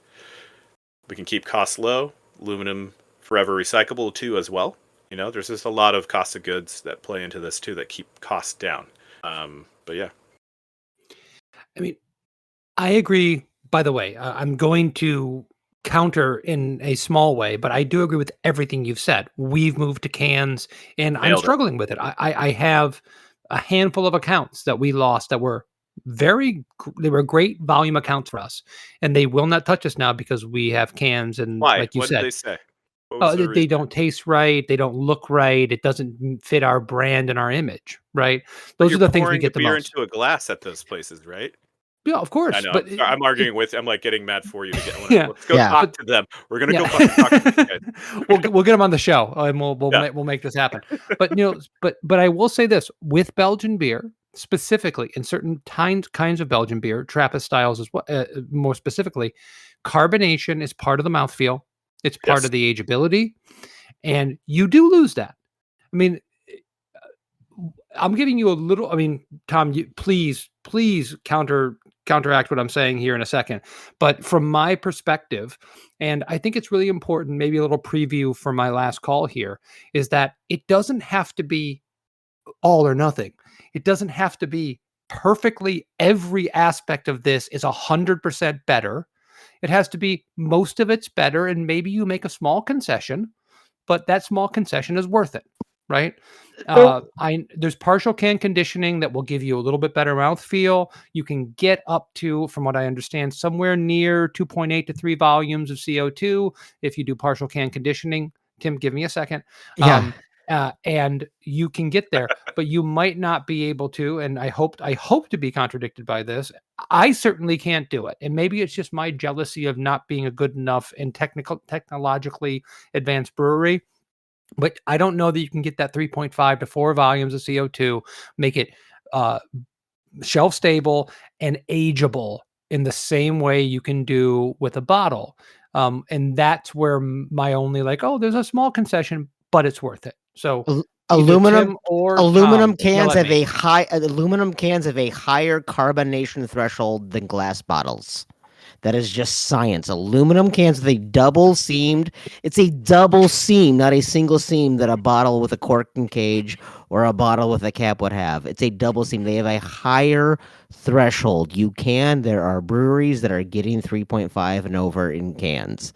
Okay. It's not easy to do, but the reality is they literally have a higher carbonation threshold. So the yeah, can condition aspect, like the living beer aspect of that can too, or is it pasteurized? I believe even in the living. Well, look at all these cans that have had hop creep happen. A lot of those were getting over Sure. 4. That's fair. Yeah. as long as you're doing it smartly and responsibly. I mean, you can have hop creep in a bottle. You can have hop creep in a can. But Tim, and I'm not doubting this because I have not looked into this in the way that obviously you have. I mean, I've gotten over 6 volumes in not on purpose, by the way, but I've gotten over 6 volumes in a cork and cage bottle. And I think it was my understanding that you get to 6 volumes in a can, that can blows up. No, I got. I'm also talking about a heavy glass champagne style bottle. I'm not talking about a 12-ounce bottle, by the way. Just I'm not sure if we're talking apples to apples here. I mean, I'm looking this up right now here. Aluminum cans have a better carbonation threshold than both glass and plastic bottles due to their superior seals and lower gas permeability. But are we talking about 12-ounce long necks? Or are we talking about a 330 ml or a 750 champagne style bottle? I think the bigger problem is that no one knows how to package into cans right, and if you don't have a counter pressure filler into cans, you're going to lose a lot of that carbonation anyway. It's a lot easier to counter pressure fill a bottle, but as far as the actual construction of a can, it is meant to withhold higher pressures than bottles. I think it's just that it has not been done enough, that people haven't developed the practices enough. And so we just write it off as, oh, it can't be done. It can't be done. Well, no, theoretically it can be done. We just don't have your average small brewery that does cans doesn't have the right can filler to be able to do it, nor has the practices or knowledge or experience to be able to do it. And so that's what bugs me, is that because people have this perception, that's why I was so eager to jump in here, is that people's perception versus reality, it's the same thing as, oh, I can taste the can. No, you fucking can't. You think you can. It's the same thing. Oh, well, I've heard you can't get to those volumes in cans. Yeah, you can. Okay. There's so many variables. I'm sorry, Mike. Tom wanted to jump in there because he was also like chomping at the bit. Did you have anything else you wanted to add to that? No, that's something. No, I'm happy Tim touched on it from like a technical aspect too, because it's like that's something I've been wondering about as well. Like, what is this, like the shelf life of this can, or what happens with the ageability of this can with something like Chimay, with something like a living beer compared to like a Stiegel Goldbrau. You know what I mean? Like we had cans at Estrella. Like at the end of the day, like a pasteurized lager, you're fine. But something like this, it's interesting that they can hold that much pressure, which they should. Tim, you're absolutely like right from like that aspect of like, as long as if it's filled right and capped right, it should be fine. The seam's tight, like it should be fine. The glass bottle has I'd never thought of it that way, but no, that's all I had. That was a good observation. Yeah, and that's the big thing. Should is. I think the caveat on that, because so many small breweries don't have the knowledge or capacity to be able to do things right, like Tim said. I mean, it's like a science also project going where on we're at in Florida, or the willingness, frankly. Yeah, we have these hot summers where like you're trying to can something, and you're like, even your shortest distance from a tank to your canning line, you're going to have some breakout in there if you have a stop and stuff. Like, it just, even if it all goes smoothly, it's hard to keep a beer that's, I mean, it was 33 degrees coming out of a bright tank, going through even an insulated bit of hose to your canning line in a brewery that's 90 degrees plus 80% humidity. Like it's tough because we recently had Bierstad's slow pour pills out of a can that one of our employees brought back from Denver, and he's like, "This is over." I can't remember the exact amount that he said it was in volumes, but well over 3 in volumes, and I was like, "See, like I've been like thinking this to myself. I'm like, it's doable. It's absolutely doable. Like." We could put our Pilsner into cans at a higher level of carbonation if we really tried hard on this. But like yeah, there's so many variables, and it depends on who the knowledge and the desire really to know what to do about it. I like the willingness and desire. By the way, those are good comments. I mean, we fruit.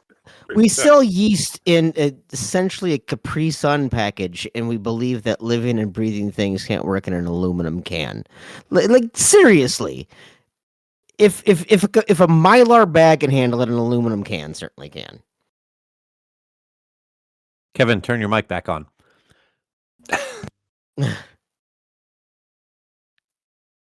He still hasn't turned his mic back on. Am I? Can you hear me now? You're here now. Yeah. Okay. I got so excited. I just wanted to jump in there. Okay. Thank you for being patient with me. No, I think we all understand that, it may be possible. One of the things about bottle conditioning, though, is that it is easy.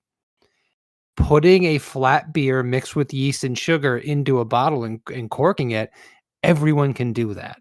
And the technological aspect, well, sorry, not everyone can do it. If you put any time, I know plenty of places who have not done it successfully. Right. That is we fucked that up before at the previous brewery. I'm not saying it can't be fucked up, but I'm just saying, like, in general, you're not dealing with overfoaming. You're not worried too much about temperature. The variables are cut down so much in doing that. And the amount of technical know-how in temperature control and carbonation levels are so much more dependent when you're doing like partial carbonation or I should say partial conditioning, if you wanted to say it that way, or trying to get 3.5 volumes into even a counter pressure filled can line.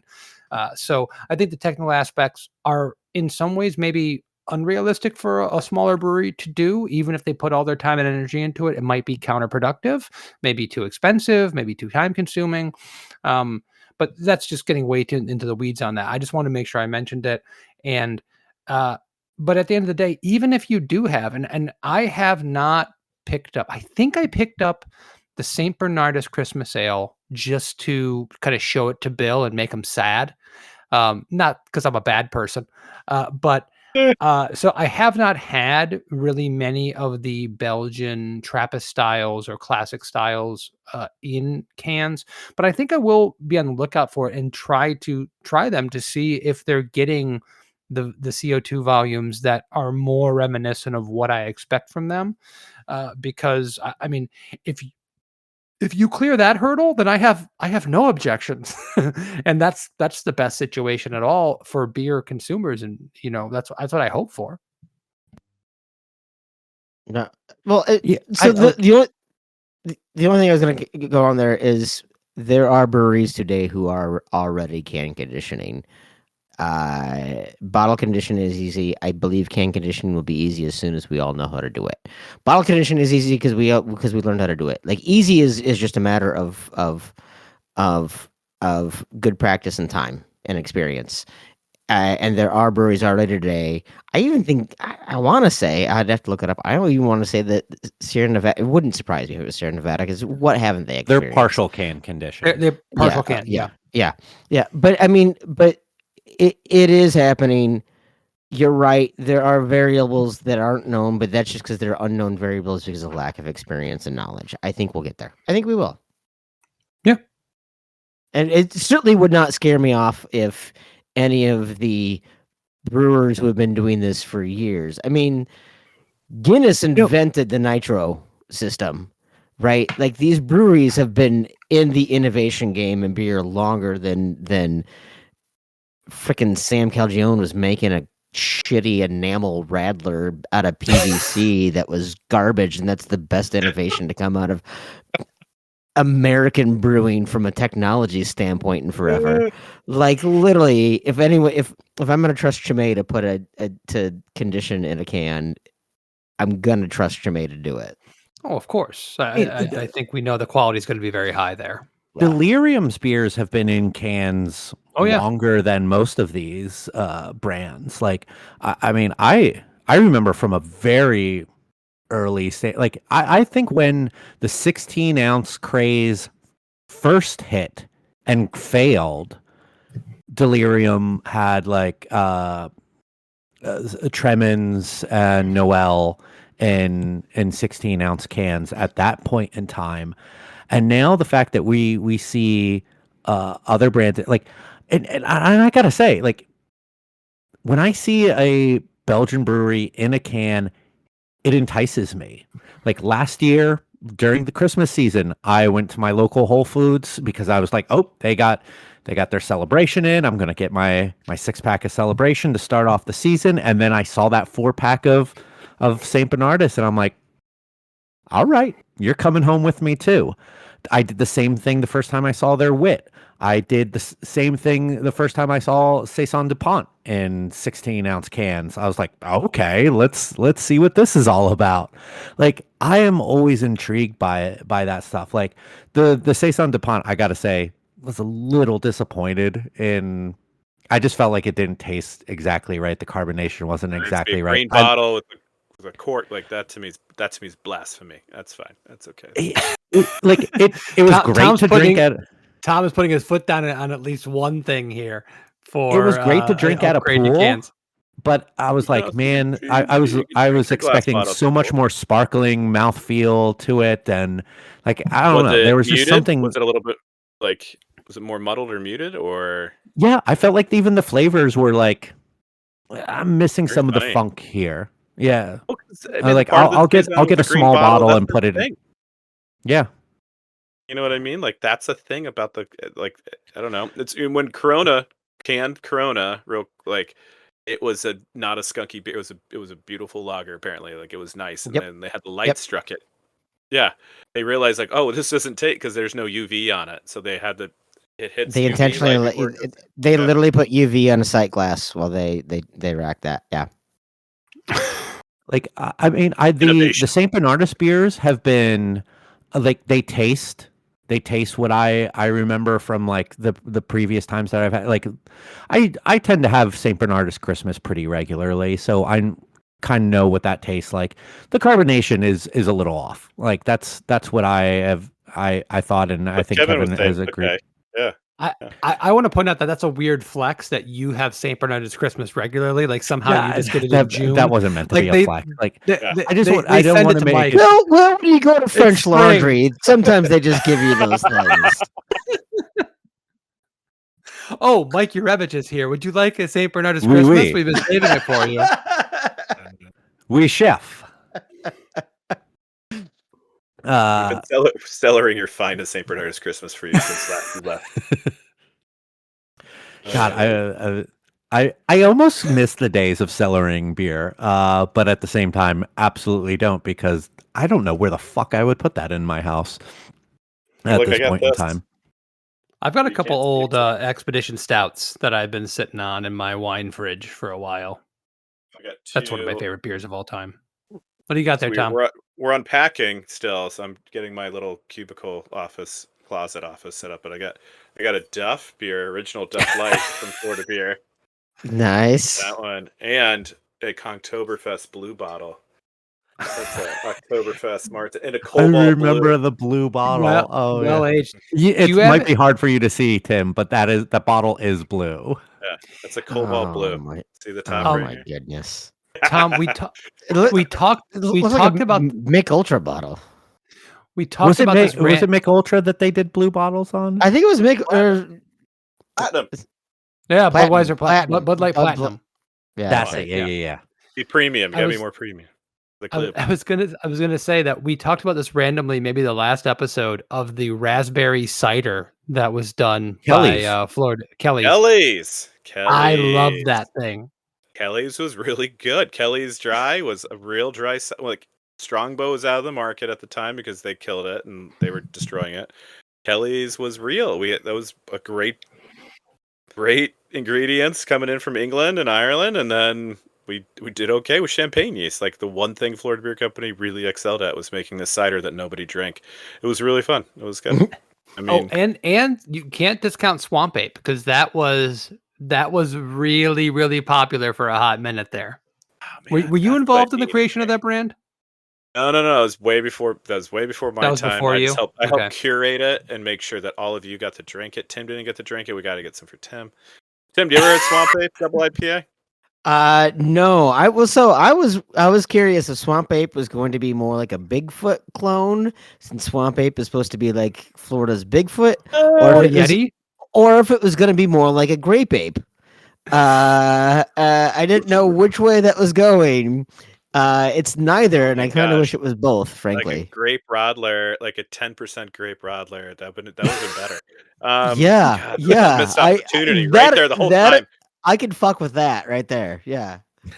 We should writing down notes. Take notes. Yeah. Concord grape extract. Yeah. Where's Phil? This feels like a Monster Brewing product written all over it. Monster. Grape Ape.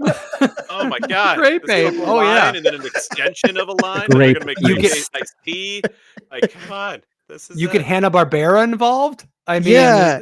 He's telling us that there's no white space. Fuck you, Phil. We understand the white space in this. I'm gonna get so many texts from Phil on this one.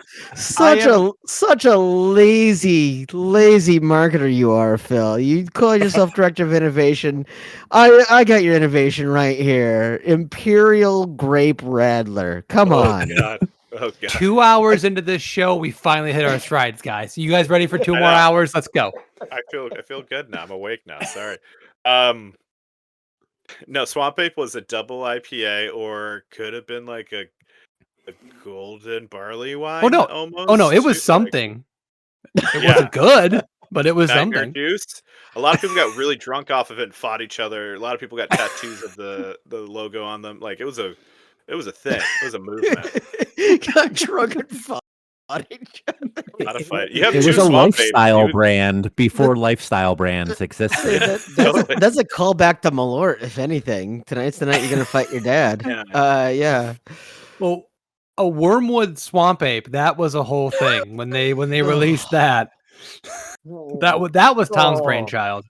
I just threw up in my mouth. Wait, did they do that?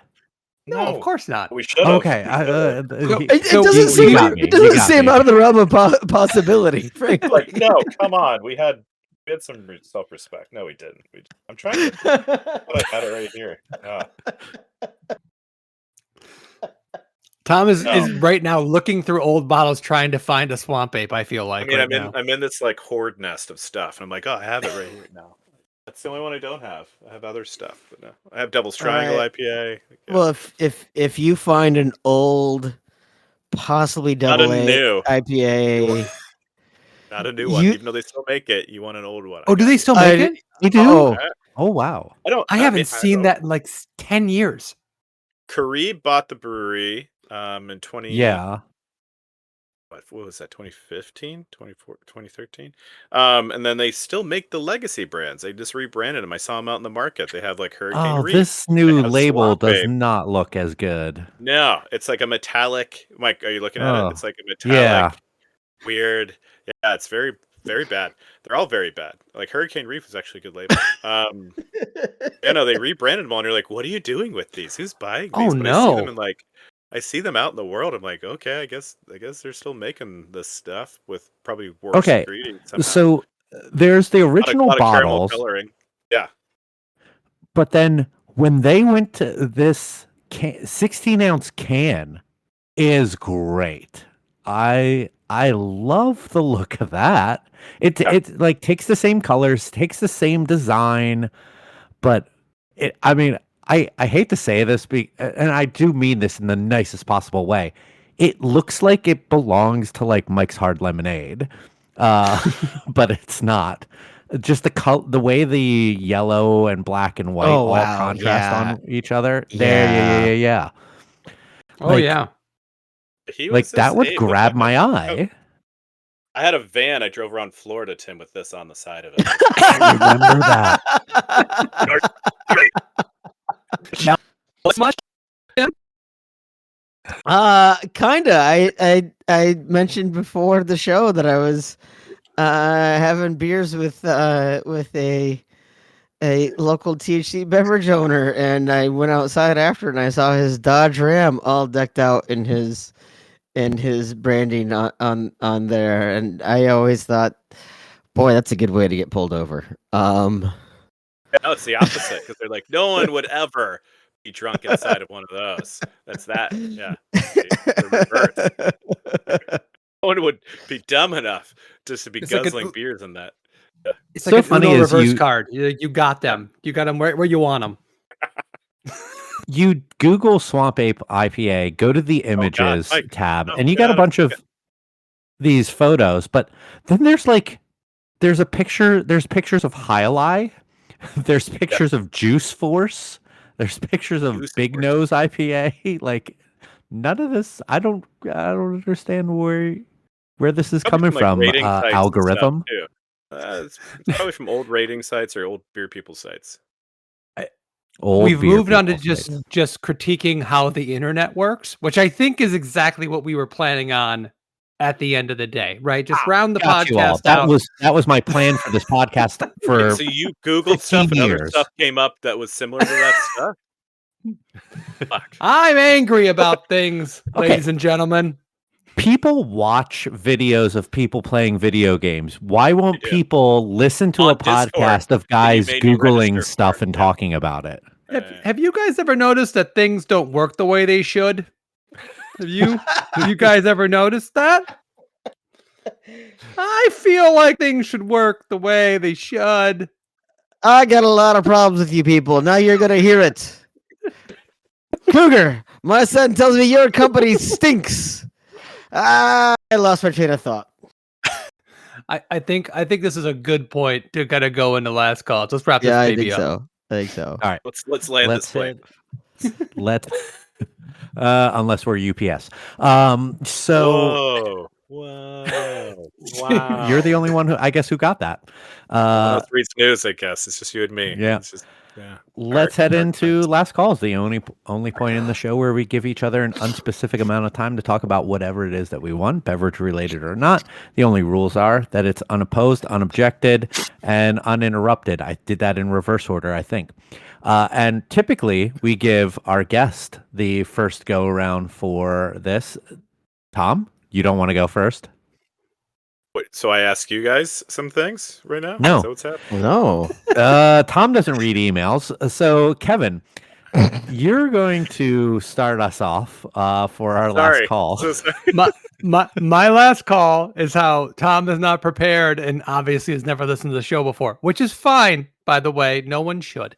Okay, so Tom, I'll show you just a little brief thing on how we kind of do this. I alluded to this. Example. I alluded to this a little bit earlier in that we take this like all or nothing mentality with so many things. This is not an American thing. This is a human thing that we tend to believe that things have to be all good or all bad. We discount the idea that almost everything is on a spectrum. I mentioned earlier with the cans, that's what I was talking about, is that like you can have canned beer having 7 things that are better about being in cans. And if there's one thing that might be a detriment, even for whatever reason, it's still a better thing. And you can acknowledge that there's 1 negative and 7 positives. And you see this with all kinds manner of pseudoscience. You see this across the political spectrum. We have to be willing to say that I disagree with this person and I don't like what they're doing, but maybe they did one good thing. And you have to be able to acknowledge that. If not, you're just being disingenuous. You're just being dishonest about the reality of the situation. There are very, very few things that we run into that are all good or all bad. if they were all good or all bad, and I know we're in a very bizarre time where we can't agree on anything, but I would used to say is that things that are all good or all bad, we already would have solved them. The problems we have, the conflicts we have, is because the things are kind of good on this side and kind of bad on this side, and we're trying to decide in between where that 51% tips over. That happens on the macro level, like I said, in politics and like the real big picture questions. But it happens in our lives all the time. We just have to pick what is slightly better than the other thing and not get overwhelmed and just go with those decisions. So I'm just saying, as you confront your typical life challenges, realize that you're rarely going to get a black and white answer. You're rarely going to find a complete villain or a complete hero. You're going to find a lot of shades of gray. And it's just for yourself deciphering on what level of that spectrum, at what number are you at, and where do you fall? And that's perfectly okay.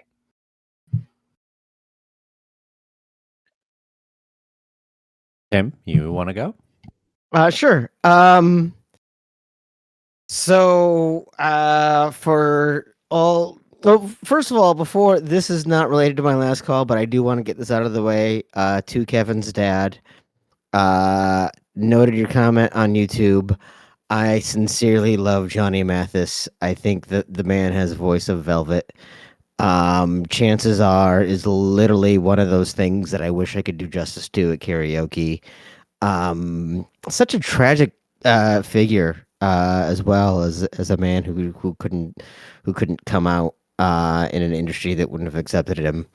But just hauntingly beautiful voice. So thank you for commenting on that. I do very much genuinely listen to. In fact, it's what's on my turntable right now.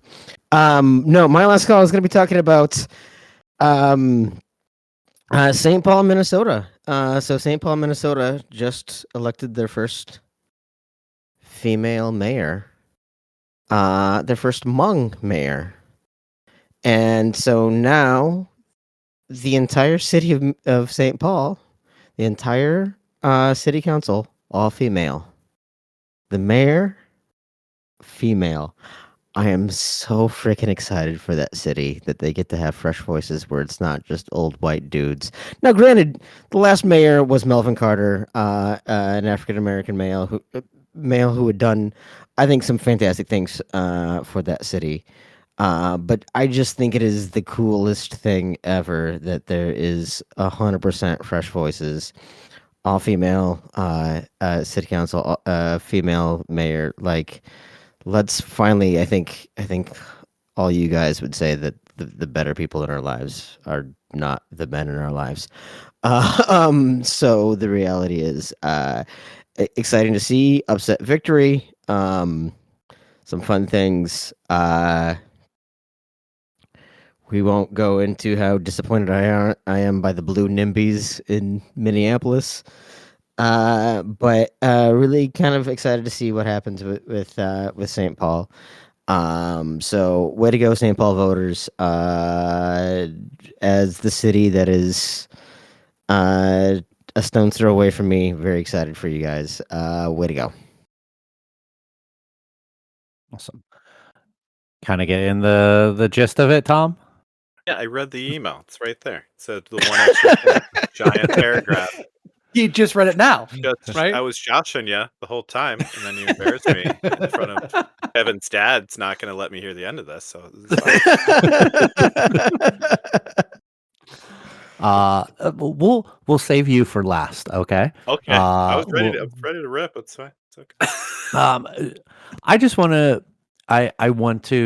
I'm gonna kind of piggyback on some of the political election stuff here and talk about my original home state of Pennsylvania, and just say how proud I am of stuff that they did there. You often can be the bane of my existence. I love you and hate you all in one, because all it takes is 2 years for shit to really go weird in that state. But the fact that you kept you retained three Supreme Court state judges that you needed to. You City of Philadelphia kept the DA who has been there for now 8 years, who is a progressive DA, and trying to create something good in the city that is a majority minority, and not make things seem so black and white as you will. Thank you for doing stuff like that. I even saw small time things in Bucks County, the county that I grew up in. School board elections have completely kicked out moms of liberty, fucking crazy lunatic people from their school boards, and I applaud you for that. I know you were a big part of what happened a year ago, but you seem to be having your buyer's remorse, and at least you are figuring it out. Thank you for that. PA, I will forever be loving you. Philadelphia, I forever love you. You are a part of my heart. You are a part of my being. You are a part of my personality, for better or for worse. And thank you for doing the right things here recently, and I applaud you. Tom. Wow, you guys made like this heartfelt, poignant. I love these last calls. This has been great. I just wanted to start off with a couple things real quick. Just need to get out the chest, like things I'm upset with currently, and then I'll go into the last call if that's okay. Just a couple of things I'm just like needing. We didn't talk about yet while we were being cynical. Tom Petty, don't get that guy. Don't understand why people like him. Done. All right. Lack of comic strip like merchandise. Do you remember in the 90s there was always like Opus the Penguin coffee mug, or like towel, or like an umbrella? Where's all that? It's gone. I haven't seen. It's gone. Water bottles, just too many. Just too fucking many. They're everywhere. Everybody's got them. They're all like double insulated. Sure. Things I'm happy with recently is like, just there's been a lot of good. This is gonna sound crazy. There's a lot of good quality towels that I can buy that aren't like too soft. They're like just like that right amount, and they're kind of rough, and I like those. They're not like the soft ones you got to wash like 5 times. I'm very happy about that. And proper glassware. There's been a lot of proper glassware at bars and restaurants lately, and it's been very, very good. So I'm gonna go with my last call. I just need to get those off my chest real quick. Thanks for. I know a little off topic. No, I'm big on. I talked about it with Kevin when I saw him last time. You guys okay? All right. I talked about it with Kevin when I saw him last time, and it's something I'm like trying to perpetuate. And I think all of you've realized I have a little like not anger. Michael's seen it. It's not anger. It's just I'm a passionate guy. I'm very passionate about what I believe and what I think. I hate people wasting their time or their talents or things like that. So I've been trying to perpetuate like kindness, forgiveness, and being very helpful in our communities with everything you're talking about too. Like there's so much, just a lot of anger and division, and people just like very individualistic, and a lot of selfish and greed going around, right? Selfishness and greed.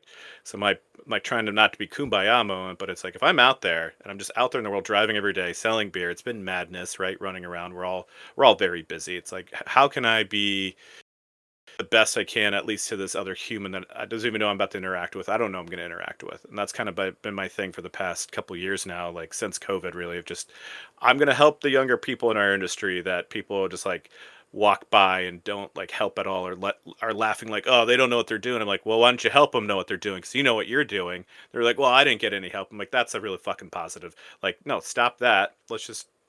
So that's my thing right now, is like we all are experienced people. We have a ton of knowledge, and I just want to keep doing that. And it's been very fun, actually. It's been really fun to be and freeing too, because like being nice to people or just trying to be funny in a moment or making people laugh or make people have like a better day or moment, it's kind of fun in a way. It's just there's no stress to it, if that makes sense. Like rather than trying to be put on airs or like be a certain way in a situation, it's just more of like, how are you? How's it going? Like, and being really thoughtful about it to a person you just met. That's my last call thoughts. I think that's a great way to end it. Like, Yeah. We don't discuss our last calls on air. But I still want an episode where it's all last calls, like Oops All Berries. It's Oops All Last Calls, and we get to actually talk. I think that we got to make that happen as like an end of the year episode for sure. Just last calls, round up as last calls. All last calls, then we respond. And with yours tonight, I think you need to be on for that episode. Seriously, that's the most I've laughed at the last call. I love a redemption shot. Oh my god! You need no redemption, Tom. No, we get all our guests on, and it's just last calls, and then we mystery science theater it, and then we're just like talking over it. That would be fucking great. You should do that. That's really funny. And somebody's like really going. We'll finally do a video, off, right? and it's our silhouette heads down below in front of our guests. I'm just glad that maybe we get to talk about towels because yeah, I'm sorry we didn't get to that. And the bonus I meant is, to. And the bonus is Tom will actually listen to an episode if he's involved in it. Maybe. Well, here's the thing. I listened to some of the episodes, and I just my ADHD noggin. I got a lot of phone calls, emails I got to do, guys. No, I'll listen to a whole episode. Slightly distracted. No, I get it, man. I'll be honest. I've never listened to one of these episodes. I don't care. I edit these, and I don't. I just put this them. up. And every so often, I know that something bad happened. Like, oh, someone's mic cut out. I got to go in and edit that. Other than that, it's just levels and put it out there. Hey! I play the episode on Spotify to give us a listen. I'm helping our metrics. I'm not saying I'm listening for the entire episode. I at least go for the metric. Yeah, I let the entire. You put it on double speed. So that it's done in an hour? No, I don't even do that. I just put that over. Like that's my tablet. It's in the other room. That's going on. And it's made Minnesota our #1 market. I actually I VPN into Spain. I forgot you did that. Minnesota is our #5 market. Arizona always has #1. What the fuck is wrong with Arizona? Arizona is #1. Yeah, Florida's perpetually been our #1, but somehow Arizona is. Hey, Brad Miles, at Arizona Wilderness. That's him. We can actually. We can identify the individuals that make this happen, which is both adorable and somewhat depressing. Hey, Tom, I love you to death, man. Thank you so much. This has been worth it. Listen, it's been coming since February, and this was just a treat for me. This was great. I freaking love talking to you, man. And I wish we could do it more often. I understand why we can't. But we'd love to have you on the show again sometime in the future. And as you know, anytime you're down here, you got to hit me up so we can go hang out at Coffee District. And then my wife can call you on Facebook Messenger. Messenger, I know. Odd one. That's good. At 2 o'clock in the morning, terrified that I had died. He's maybe he's alive-ish. Yeah, he's fine. when you move from local to import to intergalactic beer that you'll be selling. I go soon. back to hyper local. I don't leave like a 0.2 mile radius ever. That's the dream. Perfect. I only sell beer that I can touch. Yep. It's in my neighborhood. And I touch it. That's without leaving this chair. If you're gonna make me stand up, then fuck you. You can go talk to someone else. But I will sell you what I can have. I sell beer to Dave, Mike, and Steve. Those are my neighbors. That's who I sell beer to. My dream is to have like a 4-person pub that's open Thursdays from 12 to 3. We're only open Thursdays 12 to 3 to the public to pay for like whatever's in the fridge that we need to pay for, or the electricity, either or. Yeah. But you still ignore most of the customers. Absolutely. No, I'm not. Good night, everybody. We've been great.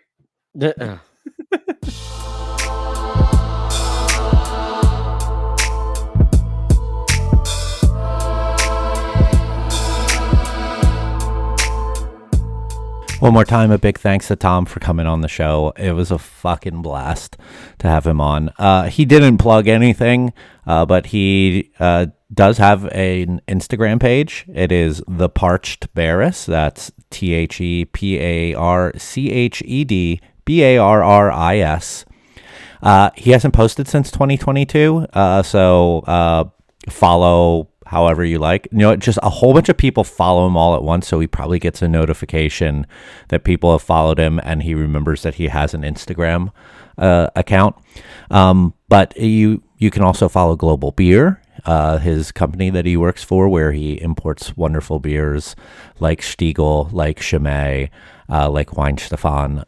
So you can follow them. But yeah, man, this was awesome. I loved having Tom on. I love talking to Tom. He makes me laugh so much. Like, even in the face of like adversity, sometimes he can always be so funny and so uplifting too. So yeah, it's a nice change of pace for, the three of us.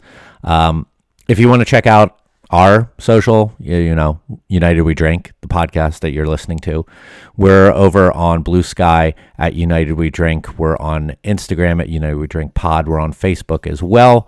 We're also on all of those major podcast streaming services for wherever you listen to your podcasts. If you're on Apple Podcasts, leave us a rate and review. Really helps us out on getting our podcast up in the rankings a bit more. Other than that, we'll be back in a couple weeks with another new episode. Thank you, everyone, once again, for continuing to come back to this podcast for some reason whatsoever. Cheers.